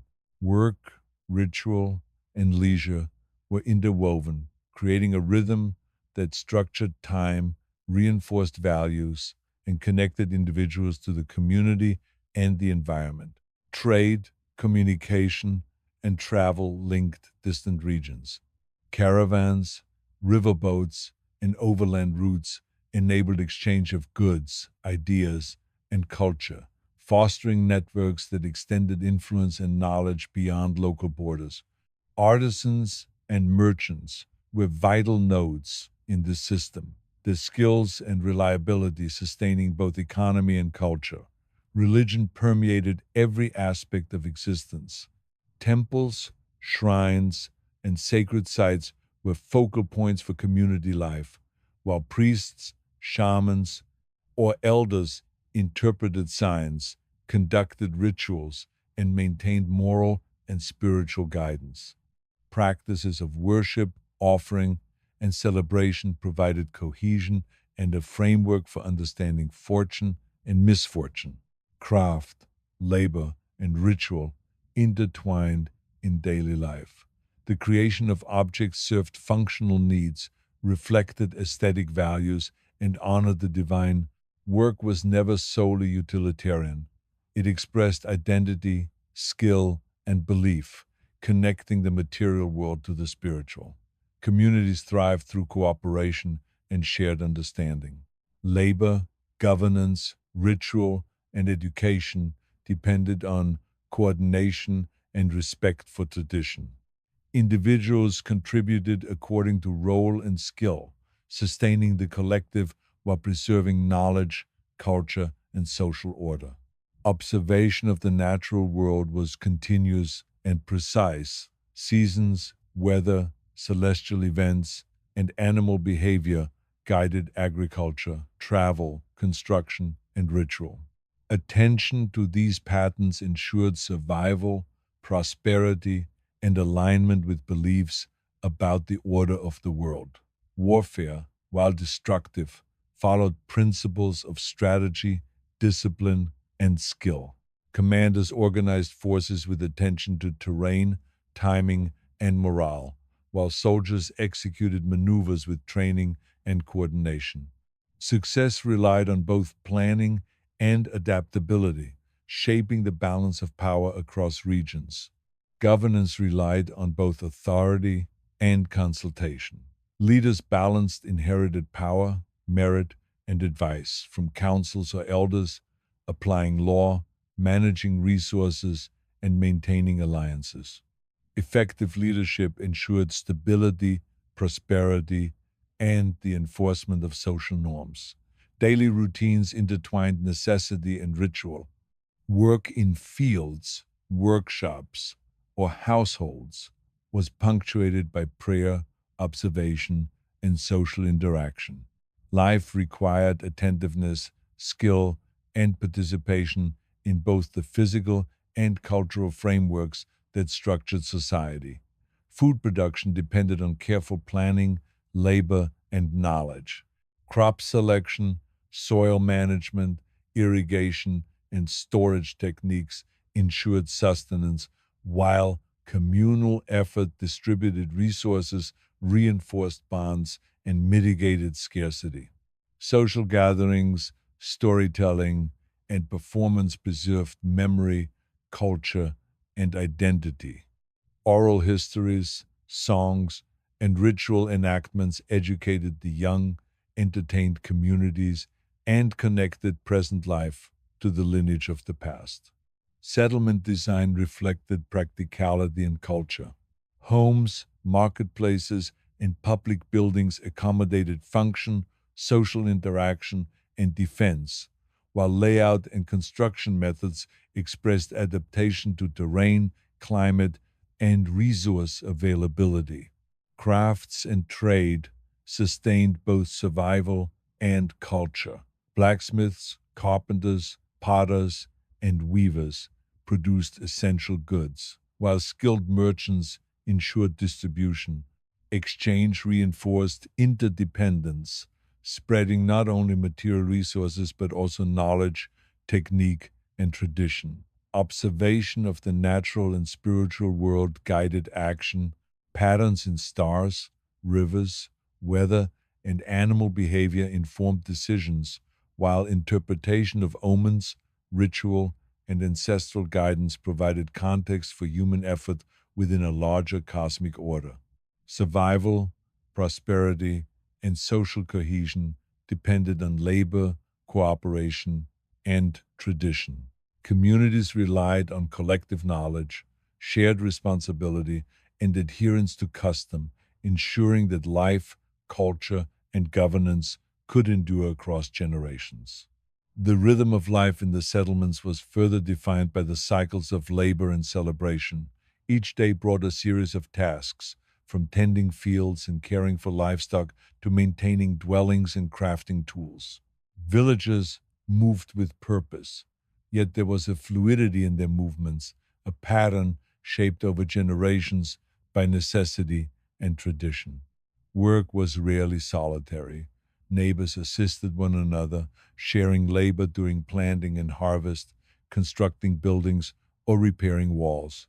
Such collaboration reinforced bonds and created a shared sense of responsibility. Markets functioned as both centers of exchange and stages for the observation of social standing. Merchants displayed wares with care, arranging textiles, pottery, and metalwork in ways that drew attention not only to quality but to their own skill in presentation. Buyers moved among the stalls, haggling with practiced words, weighing goods in hand, and exchanging news alongside commodities. Trade was not merely transactional, but a form of communication, connecting communities through stories, prices, and customs. Religious life threaded through every aspect of the community. Shrines and temples were not only places of worship, but spaces where decisions were made, festivals were organized, and disputes were mediated. Priests and elders interpreted natural events and omens, guiding farmers, traders, and leaders alike.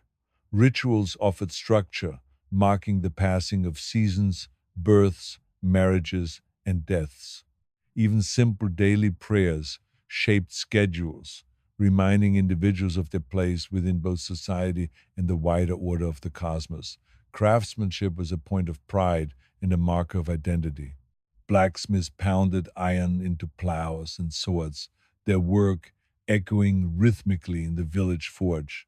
Carpenters shaped timber into homes, carts, and gates, while weavers created cloth with patterns that reflected local taste and heritage. Each crafted object was an intersection of utility, skill, and aesthetic expression, connecting human labor with cultural meaning. The natural world was both provider and challenge. Fields yielded crops, forests offered timber and game, rivers supplied water and fish, yet all demanded careful attention. Observing the skies, noting changes in animal behavior, and understanding the nuances of terrain allowed communities to anticipate challenges, prepare for scarcity, and align their work with the rhythms of the environment. Education was practical, rooted in observation, repetition, and apprenticeship. Children learned the tasks of daily life, from tending animals to crafting tools, under the guidance of parents, elders, and specialized teachers. Skills passed down through direct instruction ensured continuity, while storytelling and ritual provided moral and cultural instruction alongside practical knowledge. Governance relied on the balance between authority and consensus. Rulers, elders, and military leaders exercised power with the council of trusted advisors, blending inherited rights with demonstrated competence. Decisions concerning land, taxation, defense, and justice reflected both tradition and the practical needs of the community. Enforcement of law depended on both the loyalty of armed men and the collective understanding of societal norms, ensuring that order was maintained without constant coercion. Fortifications and defense structures were carefully integrated into the landscape. Walls, towers, and gates were designed to utilize natural barriers, controlling access to settlements and offering protection against raids. Strategy extended beyond construction to include patrols, signals, and alliances, creating a network of security that balanced readiness with sustainability. Water management shaped both agriculture and settlement planning. Canals, ditches, wells, and reservoirs allowed fields to flourish and provided for daily consumption. Knowledge of local rainfall, river flow, and seasonal variation informed construction and timing, while communal maintenance ensured that these systems functioned reliably. Social life was structured around hierarchy, occupation, and age, but within these constraints there was interaction and exchange. Elders guided the young, skilled craftsmen, mentored apprentices, and common labor fostered bonds across status lines. Festivals and communal labor served to reinforce cohesion, marking shared experience and identity. Warfare was an ever present reality, influencing preparation and organization. Armies moved with planning, using scouts, fortifications, and strategic formations to gain advantage. Soldiers trained rigorously, while leaders studied terrain, supply lines, and the disposition of opposing forces. Conflict could devastate communities, yet it also shaped alliances, governance, and the distribution of resources.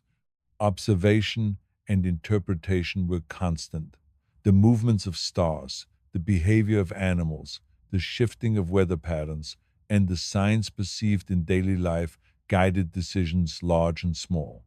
Knowledge was accumulated over generations, codified in oral traditions, ritual, and practical instruction, allowing communities to navigate both predictable and unexpected challenges.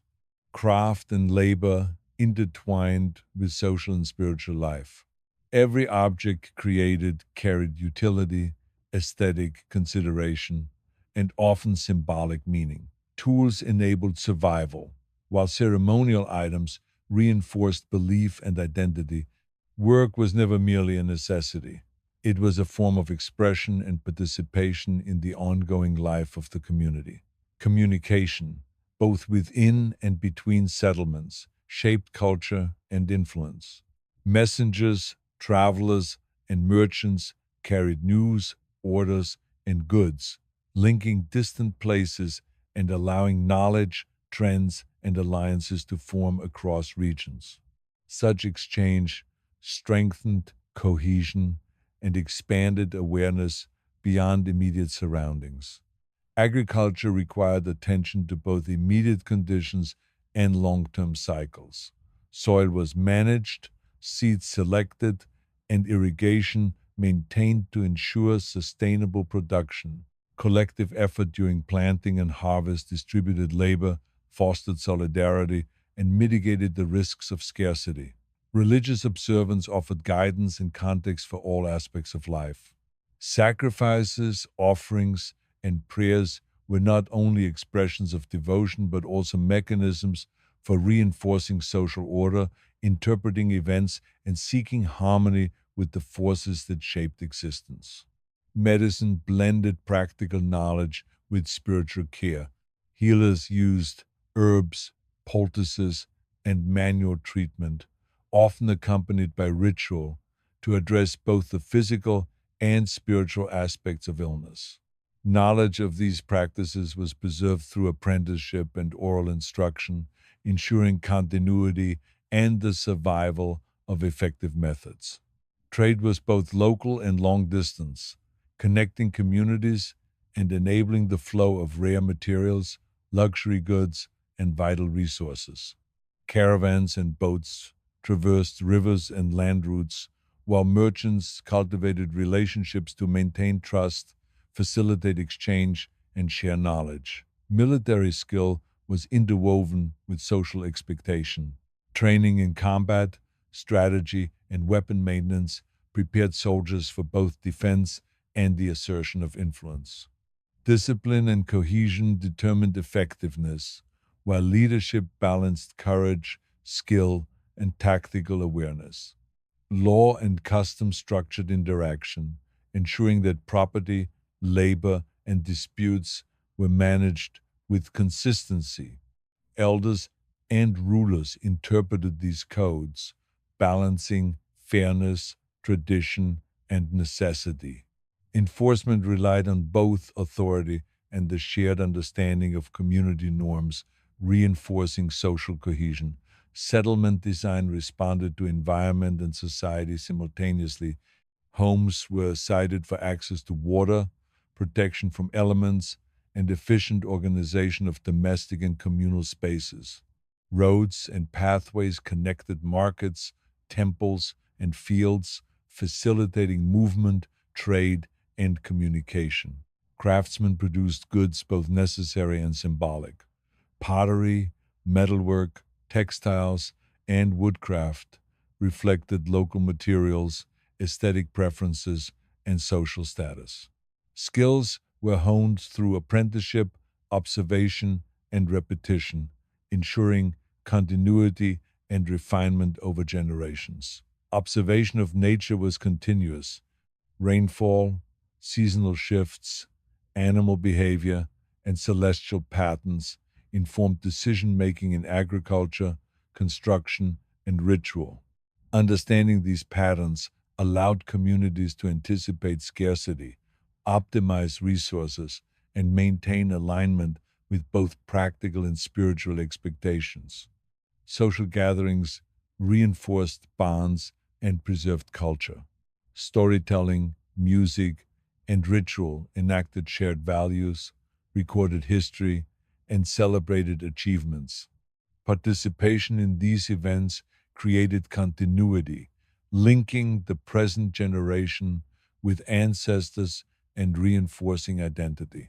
Survival and prosperity depended on coordinated labor, shared knowledge, and adherence to tradition. Work, ritual, and governance were interdependent, each reinforcing the others. Individuals contributed according to ability, ensuring that both community and culture persisted. Religious observance shaped behavior and understanding. Temples, shrines, and sacred rituals provided structure, guidance, and moral frameworks. Religious leaders interpreted natural and social events, guiding decisions on agriculture, trade, and governance.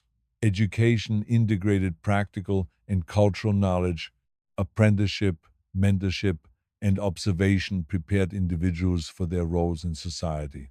Skills, traditions, and values were transmitted alongside practical instruction, ensuring that both survival and culture continued. Governance balanced authority, consensus, and tradition. Rulers, councils, and elders guided decisions about resources, law, and alliances. Leadership required judgment, wisdom, and skill, maintaining stability and prosperity across communities. Defense was both proactive and responsive. Fortifications, patrols, and strategic planning protected communities, while alliances, negotiation, and intelligence influenced outcomes. Soldiers, leaders, and citizens shared responsibility, blending preparation with adaptability. Daily routines intertwined necessity, labor, and ritual. Work in fields, homes, and workshops occurred alongside prayers, observation, and social interaction. Life demanded attention to both the immediate and the cyclical, balancing human effort with natural and spiritual forces. Food security depended on skill, cooperation, and foresight. Crop selection, soil management, and storage techniques ensured sustenance, while collective labor during planting and harvest reinforced solidarity. Crafts, trade, and communication sustained both survival and culture. Artisans created tools, containers, and textiles, while merchants ensured distribution and facilitated exchange of ideas.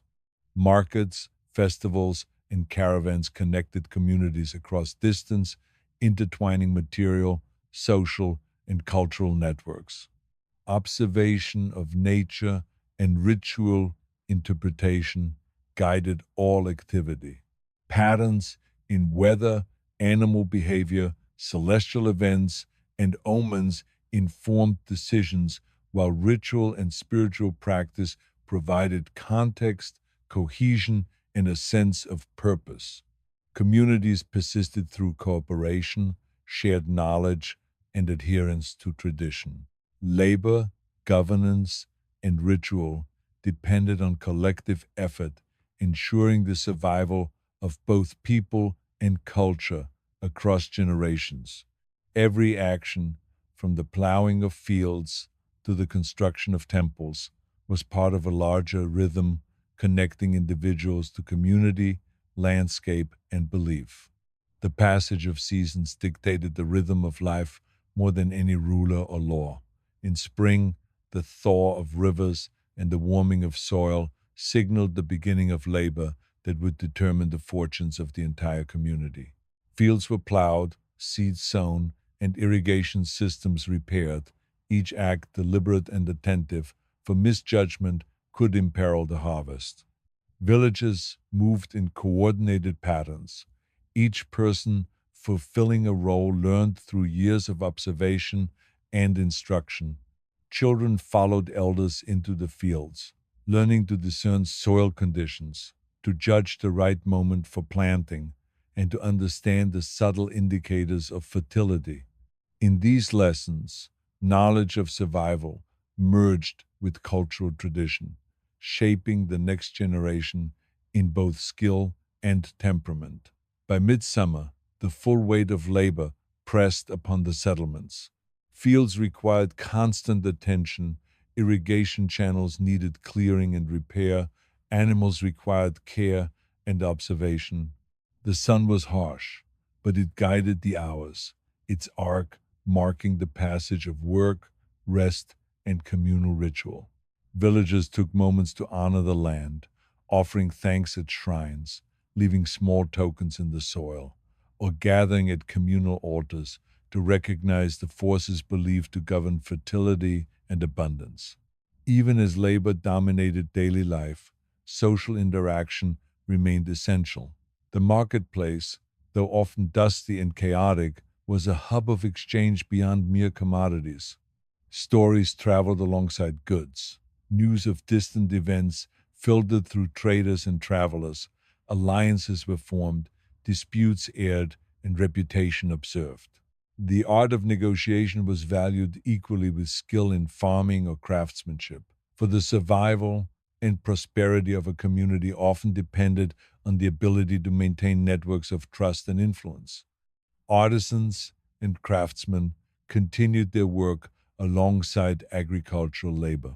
The rhythmic pounding of hammers in forges, the whirring of looms, and the precise shaping of clay into pottery provided both practical goods and a sense of continuity with past generations.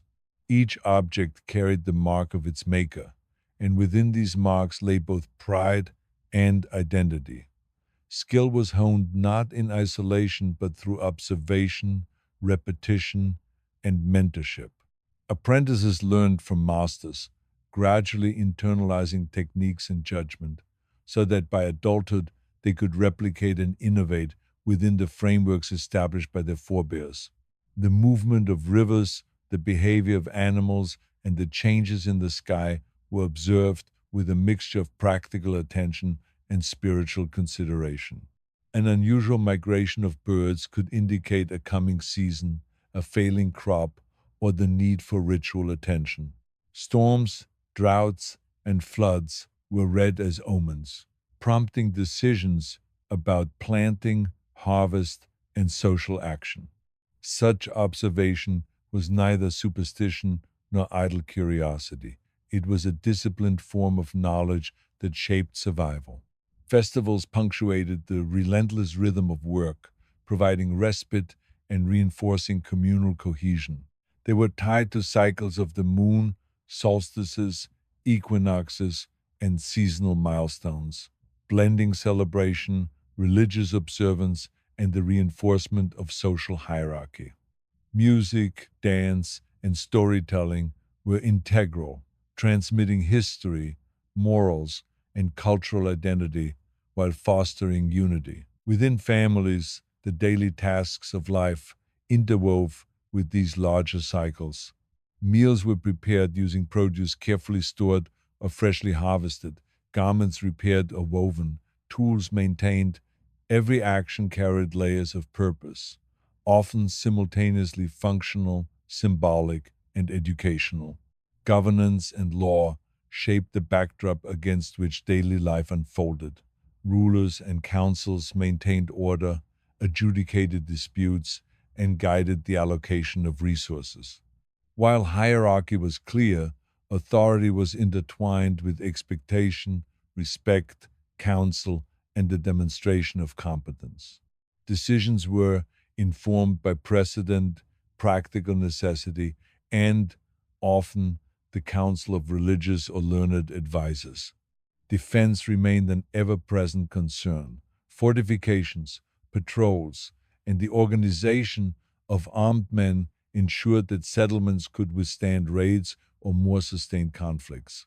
Scouts monitored surrounding lands, and signals relayed warnings quickly.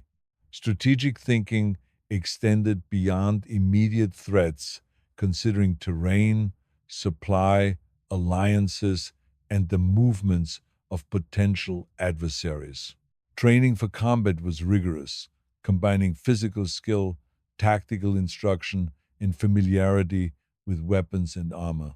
Soldiers were integrated into the broader social fabric, often sharing labor in fields or workshops during peacetime, ensuring that martial readiness coexisted with productive contribution. Religion permeated life in ways both overt and subtle. Rituals governed agricultural cycles, social milestones, and conflict resolution. Priests, elders, and diviners interpreted signs, performed ceremonies, and advised leaders. The sacred and the mundane were intertwined, such that practical decisions were often framed within spiritual context, reinforcing cohesion and providing a shared framework for understanding the world. Markets were more than centers of trade. They were stages for observation, negotiation, and social interaction. The presentation of goods, the haggling over prices, and the subtle displays of skill and status informed relationships, alliances, and the flow of wealth. Trade routes connected settlements, allowing not only the exchange of material goods, but also the transmission of ideas, practices, and innovations. Craftsmanship reflected the interplay between function and identity. Tools were made with attention to practicality, yet also bore aesthetic elements or symbolic decoration. Weapons, household items, textiles, and ceremonial objects carried the imprint of the maker's skill and taste, linking the individual to community standards and ancestral precedent. Agriculture demanded careful observation of both immediate conditions and long-term cycles. Soil quality, rainfall, temperature, and pest activity were monitored and managed. Techniques evolved through experience and shared knowledge, with adaptations passed down through generations to optimize yield and ensure sustainability. Education was primarily experiential. Children learned by participating in labor, observing adults, and receiving direct instruction. Practical skill, cultural knowledge, moral teaching, and social expectation were interwoven, producing individuals capable of contributing to both survival and community life. Social structures were reinforced through interdependence. Labor was distributed according to skill and strength. Knowledge was shared. Elders provided guidance. Ritual, ceremony, and communal gatherings strengthened bonds and instilled shared values. These patterns ensured cohesion and resilience. Communication, both within and between settlements, maintained networks essential for survival. Messengers, traders, and travelers carried news, instructions, and information about distant regions, enabling settlements to anticipate threats, exploit opportunities, and reinforce alliances. Craft and trade were inseparable from social and religious life. Blacksmiths, carpenters, weavers, and potters produced necessary goods while contributing to identity and cohesion. Markets, fairs, and caravans allowed these goods to circulate, connecting distant communities and facilitating cultural exchange. Observation of natural patterns informed every aspect of existence: weather, river levels, animal behavior, and celestial phenomena provided information used in agriculture, ritual, and strategy.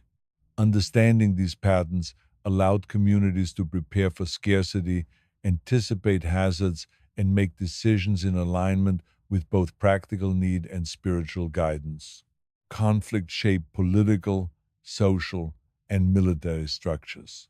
Leaders weighed alliances, assessed the strength of adversaries, and prepared defenses. Soldiers trained in formation, strategy, and endurance, while communities reinforced fortifications and ensured the security of essential resources. Law, custom, and ritual governed interaction and dispute resolution. Elders, rulers, and religious figures interpreted and enforced standards, balancing fairness, tradition, and necessity. Compliance was often ensured by shared understanding and social expectation as much as by authority. Daily life fused labor, ritual, and observation. Fields, workshops, and homes were sites of constant activity, with each action contributing to both survival and the maintenance of tradition. Work, religious observance, and social interaction were inseparable, forming the fabric of communal life. Food security was maintained through planning, labor, and knowledge. Crop rotation, storage, irrigation, and animal husbandry, combined with communal effort to ensure sustenance. Seasonal labor cycles dictated activity and reinforced collective responsibility. Craftsmanship extended beyond utility. Objects reflected skill, tradition, and social identity. Pottery, tools, weapons, and textiles conveyed both practical and symbolic meaning, linking the daily work of individuals to the larger cultural and social framework. Observation of nature and adherence to ritual guided decisions. Omens, signs, and patterns informed planting, harvest, construction, and social action, ensuring alignment with the cycles perceived to govern human and natural life. Communities persisted through cooperation, transmission of knowledge, and shared values. Labor, governance, religion, and education were mutually reinforcing, producing continuity, stability, and resilience. Every action, from tending a field to performing a ritual, was part of a wider network connecting individual effort to community welfare and cultural continuity. Seasons turned, bringing new challenges and opportunities. Spring sowing gave way to summer tending, followed by autumn harvest and preparation for winter. Each phase demanded attention, skill, and coordination. Success or failure in any part reverberated throughout the community, shaping decisions, social bonds, and the perception of leadership. Religious observance remained a central pillar, blending reverence, ritual, and practical guidance. Temples, shrines, and sacred sites were centers for decision making, dispute resolution, and the transmission of cultural memory. Priests and elders interpreted events, provided counsel, and reinforced social cohesion. Education ensured the survival of practical and cultural knowledge. Apprenticeship and observation prepared the young to maintain fields, craft goods, defend settlements, and participate fully in social and ritual life. Skills were honed through repetition, mentorship, and immersion in community practice. Governance balanced authority, tradition, and consensus. Leaders were expected to demonstrate wisdom, fairness, and capability, while councils, elders, and advisors contributed to deliberation. Decisions encompassed resource allocation, law enforcement, and alliances, affecting both survival and prosperity. Defense and military readiness remained integrated into social life. Fortifications, patrols, and strategy were maintained continuously, while soldiers participated in everyday work during periods of peace. Knowledge of terrain, climate, and social conditions informed both planning and engagement. Daily life intertwined labor, observation, and ritual. Every action carried multiple layers of significance: functional, cultural, and spiritual. Work in fields and workshops, care of animals, participation in markets and festivals, and adherence to custom and law formed a seamless web of activity that sustained both community and tradition. As winter approached, the rhythm of life shifted subtly but perceptibly. The fields, once vibrant with growth, lay bare, and the labor that had defined daily existence gave way to preparation for scarcity. Grain was carefully measured and stored in granaries, livestock sheltered and tended with vigilance, and tools repaired to ensure readiness for the months ahead. Villagers gathered to review their accomplishments, assess reserves, and plan for the cycles yet to come. Fires became central not only to warmth but to communal gathering. Evenings were spent near their glow in conversation, storytelling, and instruction. Elders recounted histories of past seasons, battles, migrations, and alliances, weaving lessons into narrative form that reinforced both memory and moral guidance. These stories were more than entertainment. They preserved identity, instilled values, and provided continuity across generations. Knowledge of the land remained vital. Frozen rivers, snow laden paths, and shifting weather required careful observation. Hunters tracked game through the deepening snow, noting the habits of animals and predicting movement patterns, while gatherers sought roots, nuts, and preserved edibles that could sustain families through the cold. Each action was deliberate, informed by accumulated experience and observation passed from parent to child. Social bonds were tested and strengthened during these months. The limitations imposed by winter scarcity of fresh food, harsh conditions, and the demands of survival made cooperation essential. Villagers shared resources, coordinated labor, and attended to those unable to manage alone.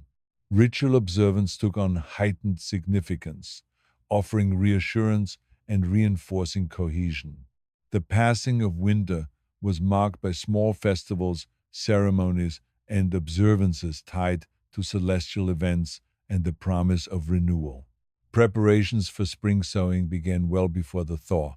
Tools were sharpened, seeds sorted and preserved, and irrigation channels cleared of winter debris. Young men and women learned to anticipate the rhythm of the land, developing foresight, patience, and attentiveness as essential qualities for survival. Leadership was exercised through careful planning, foresight, and guidance. Councils deliberated over resource allocation, security, and the coordination of labor. Authority was respected not merely as a matter of hierarchy, but because effective leadership ensured the survival and prosperity of the community. Defense remained an ongoing concern even in the quiet of winter. Patrols monitored distant approaches, fortifications were reinforced, and weapons maintained. Knowledge of terrain and weather was crucial. Sudden storms or hidden obstacles could determine the success or failure of any strategic movement. Craftsmanship continued during the colder months, with artisans turning attention to objects less dependent on agricultural cycles. Pottery, weaving, metalwork, and carpentry occupied time, producing goods essential for trade, household use, and ritual observance. Apprentices honed their skill under the watchful eye of masters, ensuring that knowledge and technique would endure. Festivals and ritual observances were interwoven with daily life, providing both respite and structure. Seasonal rituals invoked protection for livestock, fertility of the soil, and harmony among neighbors.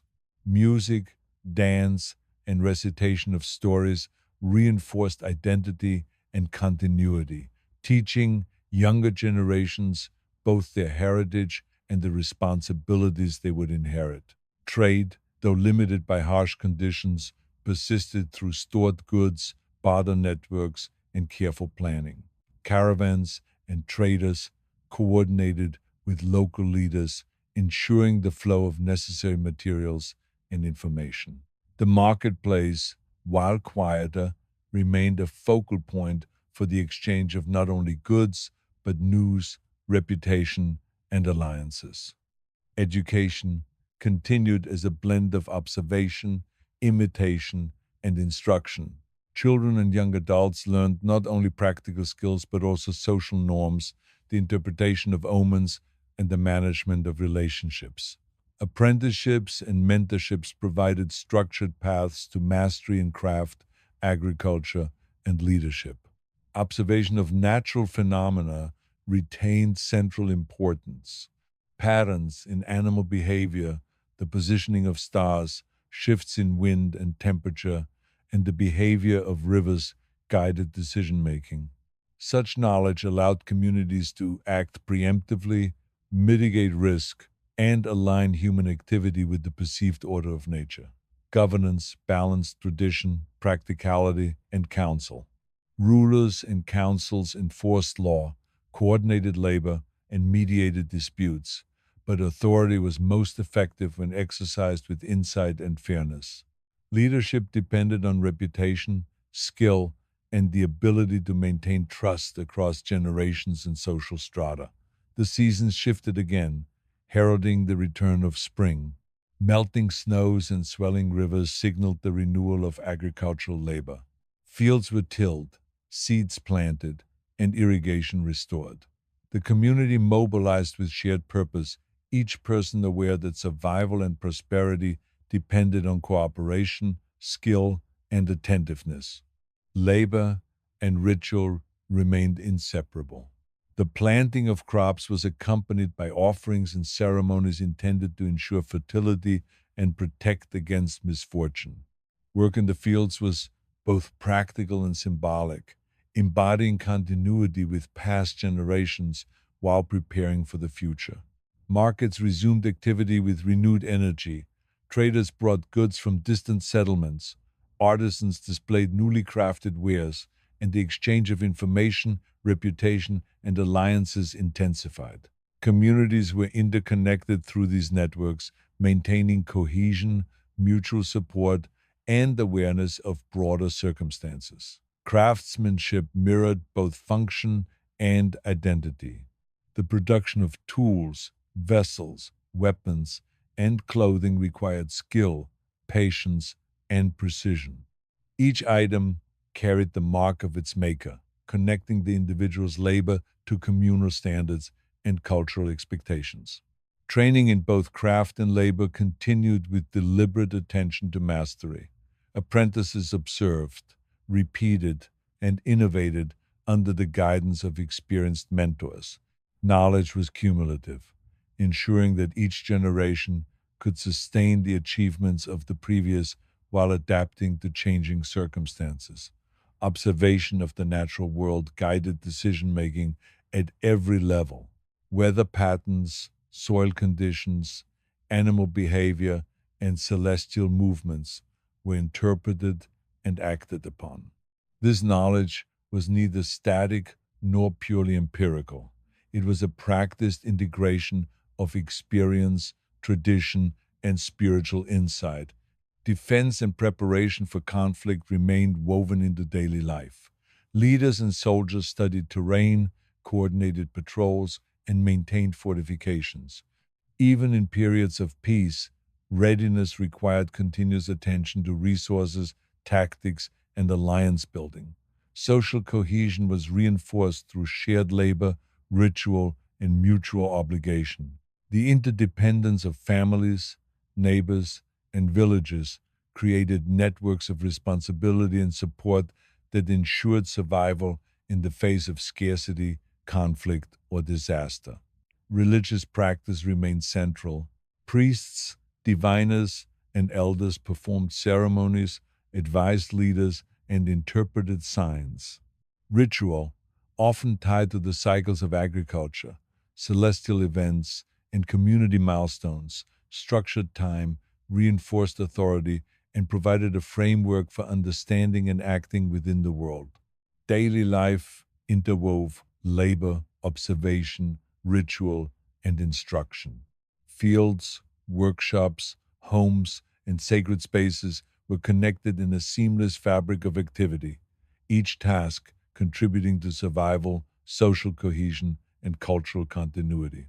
Food security depended on preparation, labor, and skillful observation. Crop rotation, irrigation, storage, animal husbandry, and careful planning ensured sustenance.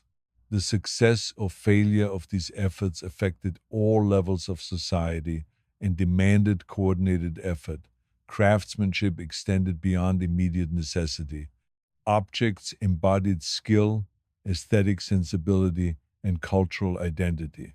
Tools, weapons, textiles, and pottery connected the labor of individuals with community standards and ancestral heritage. Observation and interpretation of natural patterns shaped action and reinforced tradition.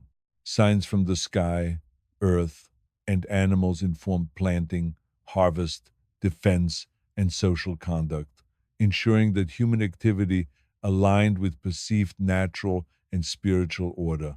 Leadership and governance were exercised with attention to precedent, counsel, and effectiveness. Authority depended on reputation, competence, and the ability to balance competing needs. Decisions affected resources, social harmony, and the ability to respond to environmental and political challenges. Defense and martial preparation were continuous, integrated with daily life. Soldiers shared labor with civilians, fortifications were maintained, and strategic observation guided responses to threats. Knowledge of terrain, weather, and adversary behavior was critical to both planning and engagement. Education combined practical instruction with moral and social guidance. Apprenticeship and observation prepared young members of society to contribute to labor, defense, ritual, and governance. Skills, knowledge, and social understanding were transmitted directly and experientially. Community resilience depended on cohesion, shared responsibility, and the transmission of knowledge. Labor, ritual, education, governance, and defense were mutually reinforcing, sustaining both survival and cultural identity. Every act, from tending crops to performing ceremonies, contributed to a network connecting individual effort with collective well being. The cycle of seasons continued, each phase demanding attention, skill, and coordination. Spring planting, summer tending, autumn harvest, and winter preparation structured activity, social organization, and cultural observance. Leaders, elders, and religious figures guided, advised, and ensured continuity, while ordinary laborers and artisans sustained the material and social foundation of life. As the seasons turned, life pressed forward with a steady rhythm, unbroken and yet full of nuance. Spring's thaw brought the rivers to life, and the soil, softened by melting snow and early rains, yielded to the careful work of plow and hoe. Villagers moved with a purpose that was both instinctual and learned, each gesture guided by generations of observation. Men and women worked side by side in the fields, planting seeds with hands accustomed to the rhythm of earth, while elders watched over the younger, instructing them in the subtle techniques of spacing, depth, and soil preparation. The arrival of spring also awakened the forests. Hunters tracked deer, boar, and smaller game as they emerged from their winter concealment, noting the subtle signs of movement, tracks, and feeding patterns. Birds returned, their calls filling the air and offering both warning and guidance to those who listened. Fish moved upriver, and those who relied on the streams and lakes prepared nets, traps, and weirs to capture sustenance with skill honed over decades. Alongside survival, the mind turned to ritual. The planting season demanded not only labor, but ceremony. Offerings were made to the forces believed to govern fertility and growth, and songs were sung to honor ancestors and deities, blending devotion with the practical hope for protection over the crops. Such acts reinforced community bonds, reminding all that their shared effort depended on both human diligence and divine favor. Villages also renewed ties of obligation and exchange. Markets, though small, became centers of news, negotiation, and the exchange of goods crafted during the winter months. Potters brought vessels, weavers displayed cloth, and blacksmiths showed tools and weapons, each item reflecting skill, tradition, and the utility required by daily life. Apprentices watched carefully, learning not only technique but judgment, the ability to distinguish quality, and the subtle understanding that the usefulness of an object often intertwined with its beauty and strength. Leadership and governance adjusted with the rhythm of labor and threat. Councils convened to manage irrigation, allocate labor, and address disputes. Decisions were informed by experience, observation, and precedent, balancing the immediate needs of the village with the long-term stability of the community. Those entrusted with authority maintained their position not merely through lineage, but through competence, wisdom, and the capacity to sustain trust across generations. Defense remained an ever present concern. Scouts patrolled the surrounding forests and plains, noting movement, possible dangers, and opportunities for negotiation or avoidance. Weapons were maintained, training continued, and fortifications reinforced. The knowledge of terrain, weather, and potential adversaries shaped both strategy and everyday movement. Social cohesion was strengthened by these shared challenges. Tasks that required cooperation, from tending fields to maintaining defenses, ensured that neighbors relied on each other, taught mutual responsibility, and reinforced the bonds that could withstand scarcity, misfortune, or external threat. Knowledge of the land guided nearly every action. Hunters, farmers, and gatherers observed patterns in growth, water flow, animal behavior, and the shifting winds.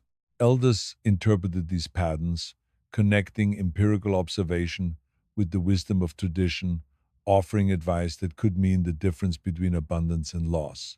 As summer approached, labor intensified. Crops required careful attention, watering, weeding, and protection from pests and disease. Fields became a constant hum of activity, punctuated by the occasional festival or ritual to honor the growing season and to give thanks for what was promised. Children, though engaged in play, also observed and assisted, learning the meticulous care required for each plant, the signals of impending storms, and the habits of the animals that shared the land. Craftsmanship, while never abandoned, shifted to meet seasonal needs. Tools were repaired, new implements fashioned to aid planting and harvest, and household items renewed. Each object produced carried the mark of its maker, blending function, artistry, and cultural meaning. Apprenticeship was relentless. The young absorbed skills in repetition, observation, and correction, gradually taking responsibility for their own labor and that of the household or workshop. Observation of celestial and terrestrial signs remained central to decision-making. The position of the sun, the phases of the moon, the movement of stars, and the behavior of rivers informed agricultural choices, the timing of hunts, and even the scheduling of ceremonies. These observations were interpreted through the lens of tradition, accumulated wisdom, and practical consequence. Leadership continued to assert itself in planning, mediation, and guidance. Authority was exercised in ways that reflected understanding, foresight, and the capacity to maintain social harmony. Disputes over land, water, or resources were resolved through consultation, custom, and sometimes ritual, ensuring that decisions were accepted and respected, reinforcing social order and cooperation. Defense and vigilance were inseparable from daily life. Men and women trained, monitored approaches, and maintained readiness for sudden incursion. Fortifications, walls, and palisades were constantly repaired and adapted, using knowledge of terrain and materials to anticipate weaknesses. Life's rhythm intertwined labor, ritual, observation, and governance.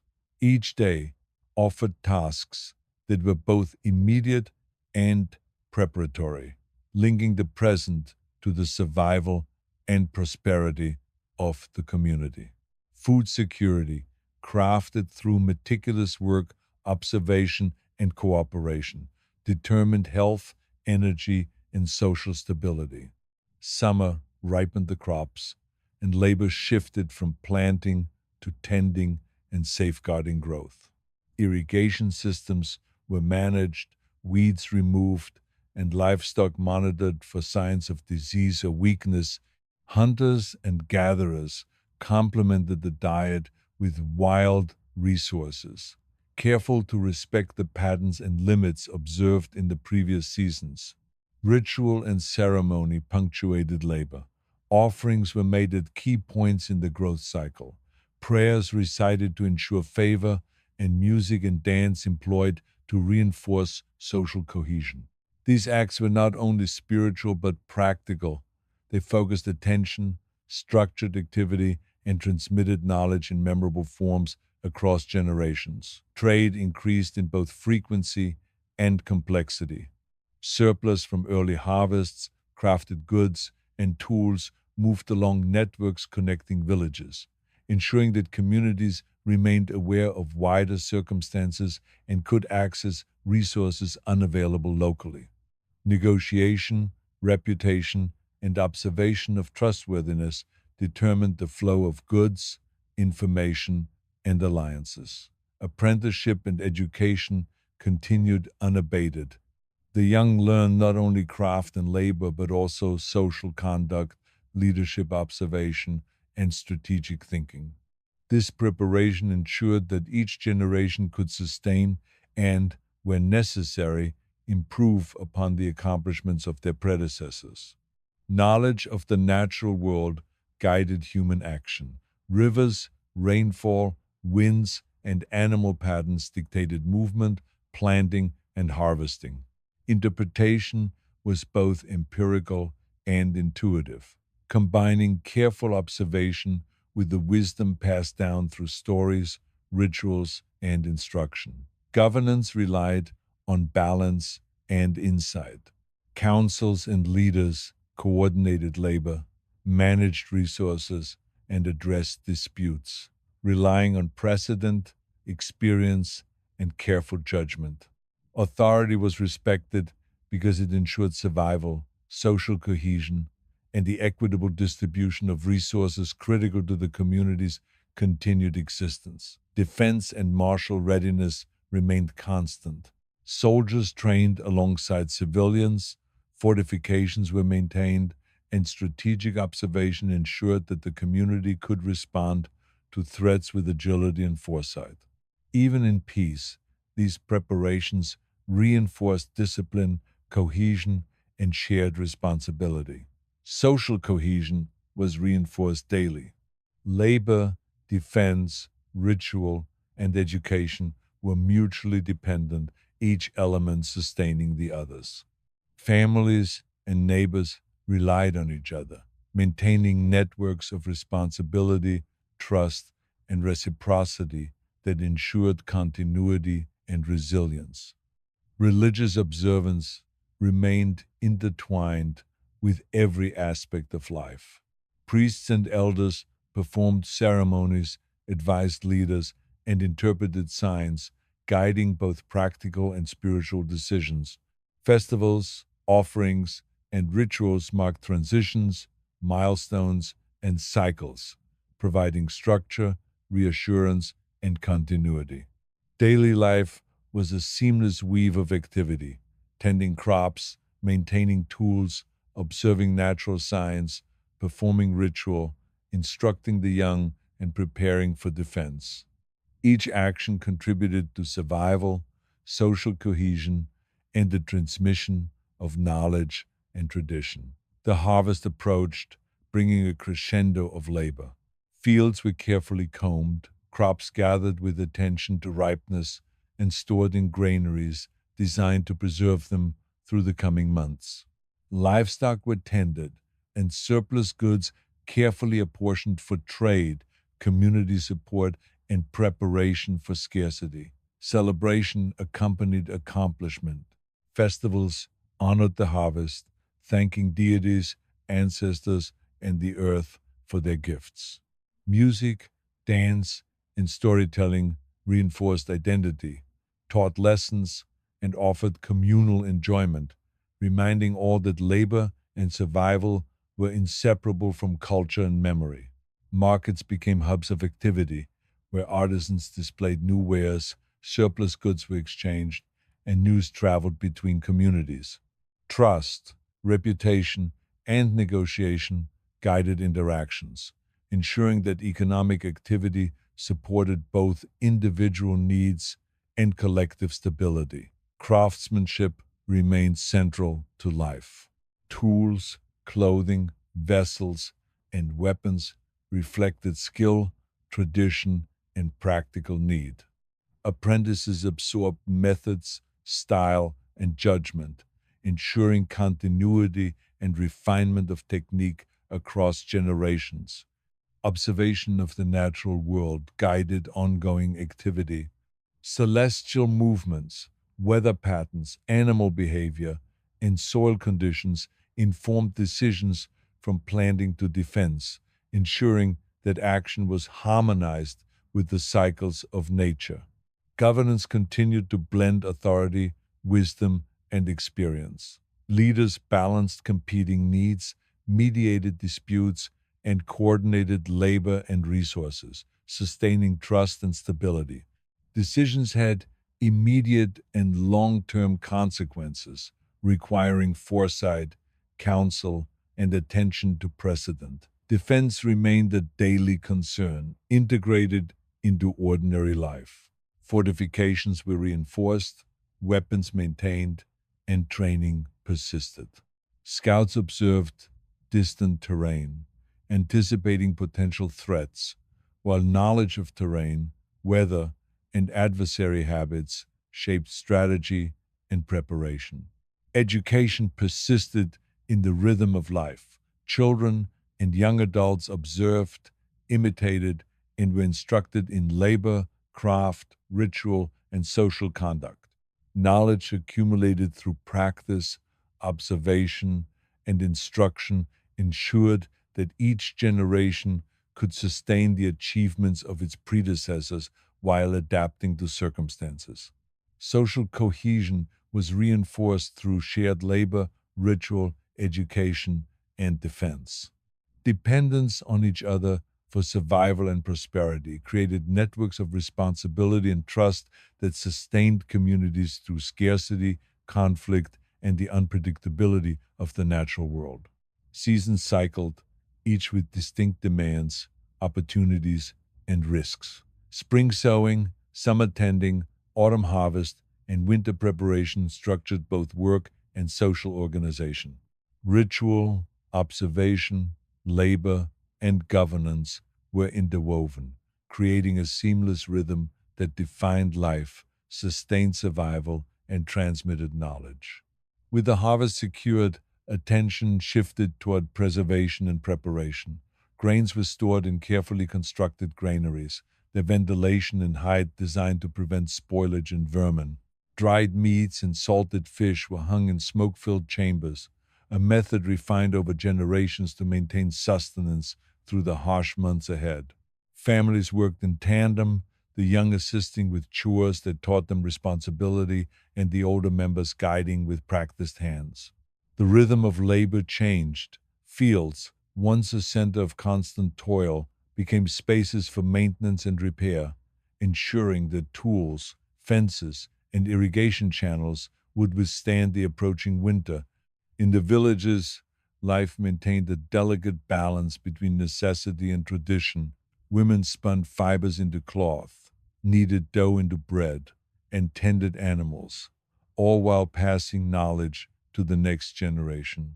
Men reinforced walls, sharpened tools, and inspected granaries, their work often interwoven with teaching younger members the techniques essential for survival. Education was never formal in the modern sense, but was comprehensive in effect. Children learned observation, memory, and practical skill alongside stories and ritual that instilled moral understanding, awareness of natural cycles, and an appreciation for communal interdependence. Evenings brought reflection and gathering. Families sat near fires, exchanging stories of the day, recounting observations of the land, and singing songs that had been shaped over centuries. Elders reminded the young of ancestral deeds and lessons, connecting past experiences with present life and future responsibility. This cyclical approach to learning ensured that wisdom, skill, and caution were preserved, preparing each generation for the challenges of survival, leadership, and communal life. Religion and ritual maintained a steady presence. Offerings were made to acknowledge the harvest, prayers recited for health and protection, and seasonal ceremonies conducted to honor both the visible and unseen forces that shaped their world. These acts reinforced cohesion, marking transitions and giving rhythm to labor, leisure, and social expectation. As autumn deepened, hunting and foraging took on new urgency. Game was abundant but mobile. Knowledge of patterns, tracks, and the behavior of animals determined success. Gatherers collected nuts, berries, and roots, storing them with careful attention to ensure food security. Streams and lakes were monitored for fish, whose migration patterns were anticipated and exploited with patience and skill. Leadership remained attentive to both opportunity. Councils and local heads coordinated the community's efforts, allocating resources, resolving disputes, and ensuring that both labor and surplus were organized efficiently. Their authority rested not only on position but on demonstrated wisdom and fairness, which ensured stability and trust throughout the community. Defense was never neglected. Winter would limit mobility, so vigilance increased before snow and cold impeded movement. Scouts were sent to monitor the surrounding region, and fortifications were reinforced. Weapons were inspected, armor repaired, and strategies reviewed to ensure preparedness against any incursion, natural or human. Social bonds were strengthened through shared labor, ritual, and preparation. Households depended on neighbors for support, knowledge, and resources, and reciprocal obligations reinforced cohesion. This network of mutual reliance allowed the community to absorb scarcity, disease, and environmental unpredictability without descending into disorder. As the first frost settled on the land, life slowed, but it never ceased. Fires burned in hearths, providing warmth and a place for cooking. The smoke carried scents of drying herbs, smoked meat, and baked bread, a reminder that labor and sustenance were intertwined with ritual and tradition. Children practiced skills by tending small plots, tending animals, or assisting with tool repair. In this way, learning and preparation continued uninterrupted, even in the quieter months. Storytelling took on a special significance during this time. Tales of ancestors, heroic deeds, and cautionary examples were shared, reinforcing memory, identity, and moral guidance. The spoken word became a vessel of history, instruction, and social cohesion, binding generations in shared understanding and expectation. Observation of the heavens and the land guided practical decisions. Winter storms, river levels, animal behavior, and the arc of celestial bodies informed scheduling, hunting, and resource allocation. Elders interpreted these signs, offering counsel that balanced empirical observation with traditional understanding. Social and ritual life intertwined naturally with daily labor. Seasonal festivals celebrated survival, honored ancestors, and prepared the mind and body for the months ahead. Music, chant, and simple performances marked these occasions, creating shared memory and reinforcing cultural continuity. The rhythms of daily existence, labor, learning, ritual, and vigilance continued with subtle adjustments to accommodate shorter days and harsher weather. Each household became a microcosm of activity: care for animals, maintenance of dwellings, preparation of food, and instruction of the young proceeded with a quiet urgency dictated by necessity and tradition. Leadership adapted to the season's constraints, convening councils within sheltered spaces, prioritizing critical decisions, and ensuring that the distribution of labor and resources remained equitable and efficient. These measures maintained trust, authority, and collective security. Defense was ever present, adapted to the season. Patrols were adjusted, storage protected against theft or loss, and training maintained even as activity slowed. Knowledge of terrain, weather, and adversary behavior informed these precautions, ensuring readiness despite environmental limitations. Social cohesion deepened as scarcity increased. Households collaborated in food preparation, firewood collection, and tool repair. Apprenticeship and teaching intensified within the home, ensuring that each generation could perform necessary tasks, understand tradition, and anticipate the demands of spring's renewal. As the winter months progressed, periods of stillness allowed reflection and planning. Leaders and elders discussed long term strategy, crop rotation, trade arrangements, defense improvements, and the preservation of cultural knowledge. These decisions were carefully considered, balancing the immediate welfare of the community with continuity across generations.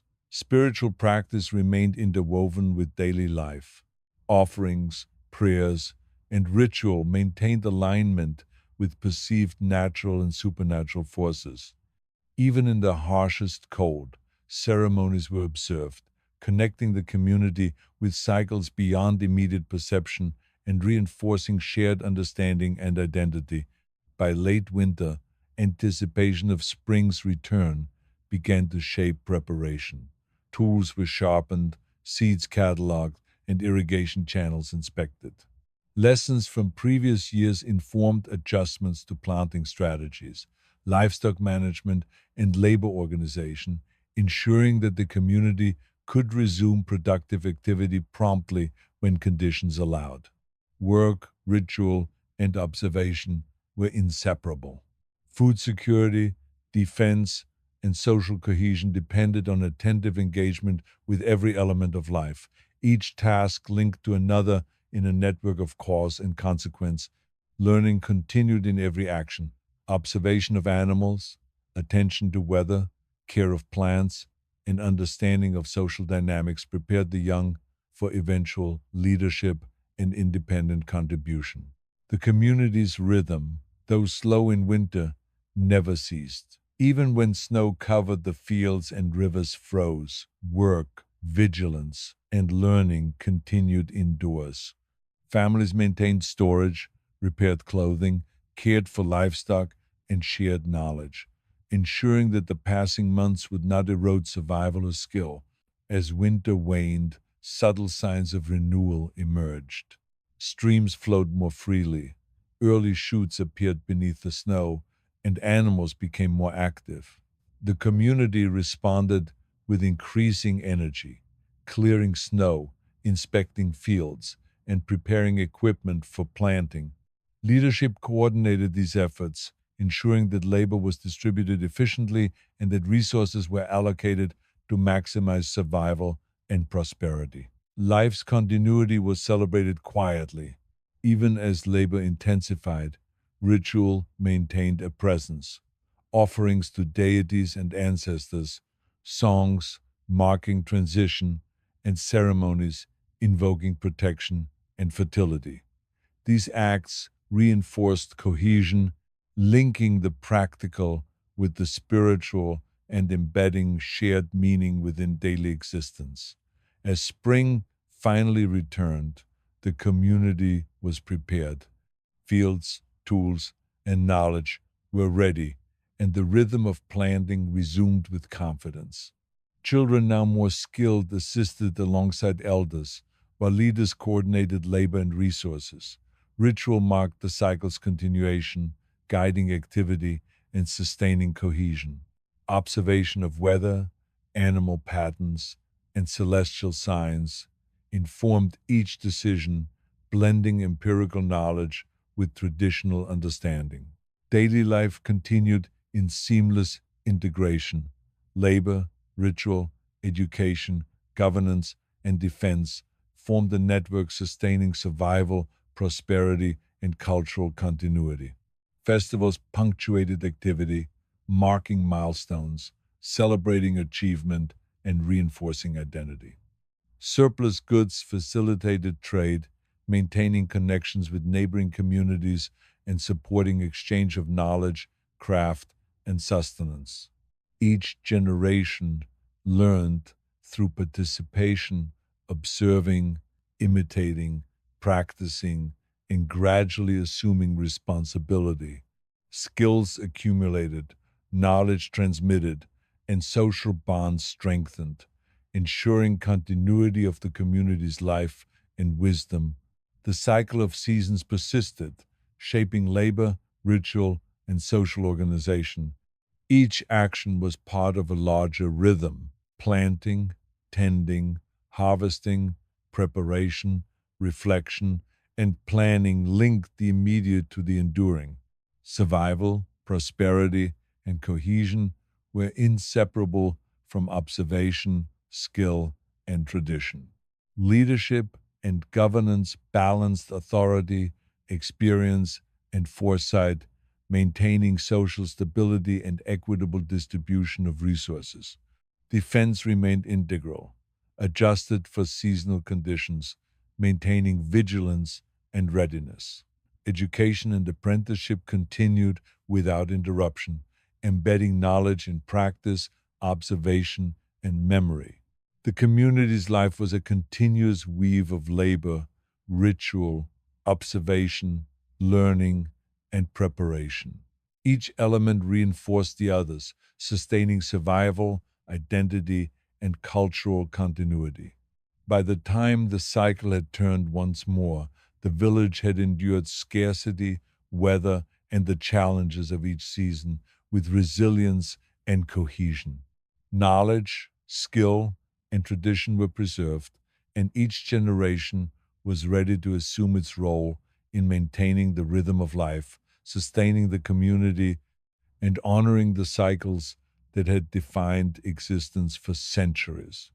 This pattern of labor, observation, ritual, governance, and defense continued, unbroken, shaping not only survival but the identity and cohesion of the community. With each passing year, the accumulated wisdom guided decisions, secured prosperity, and ensured that life proceeded in alignment with the cycles of nature, the demands of survival, and the imperatives of tradition. Seasons repeated, labor continued, rituals endured, knowledge was transmitted, and the village remained a self-sustaining, resilient, and coherent society. Life, in its full complexity, continued its seamless rhythm, unbroken and complete.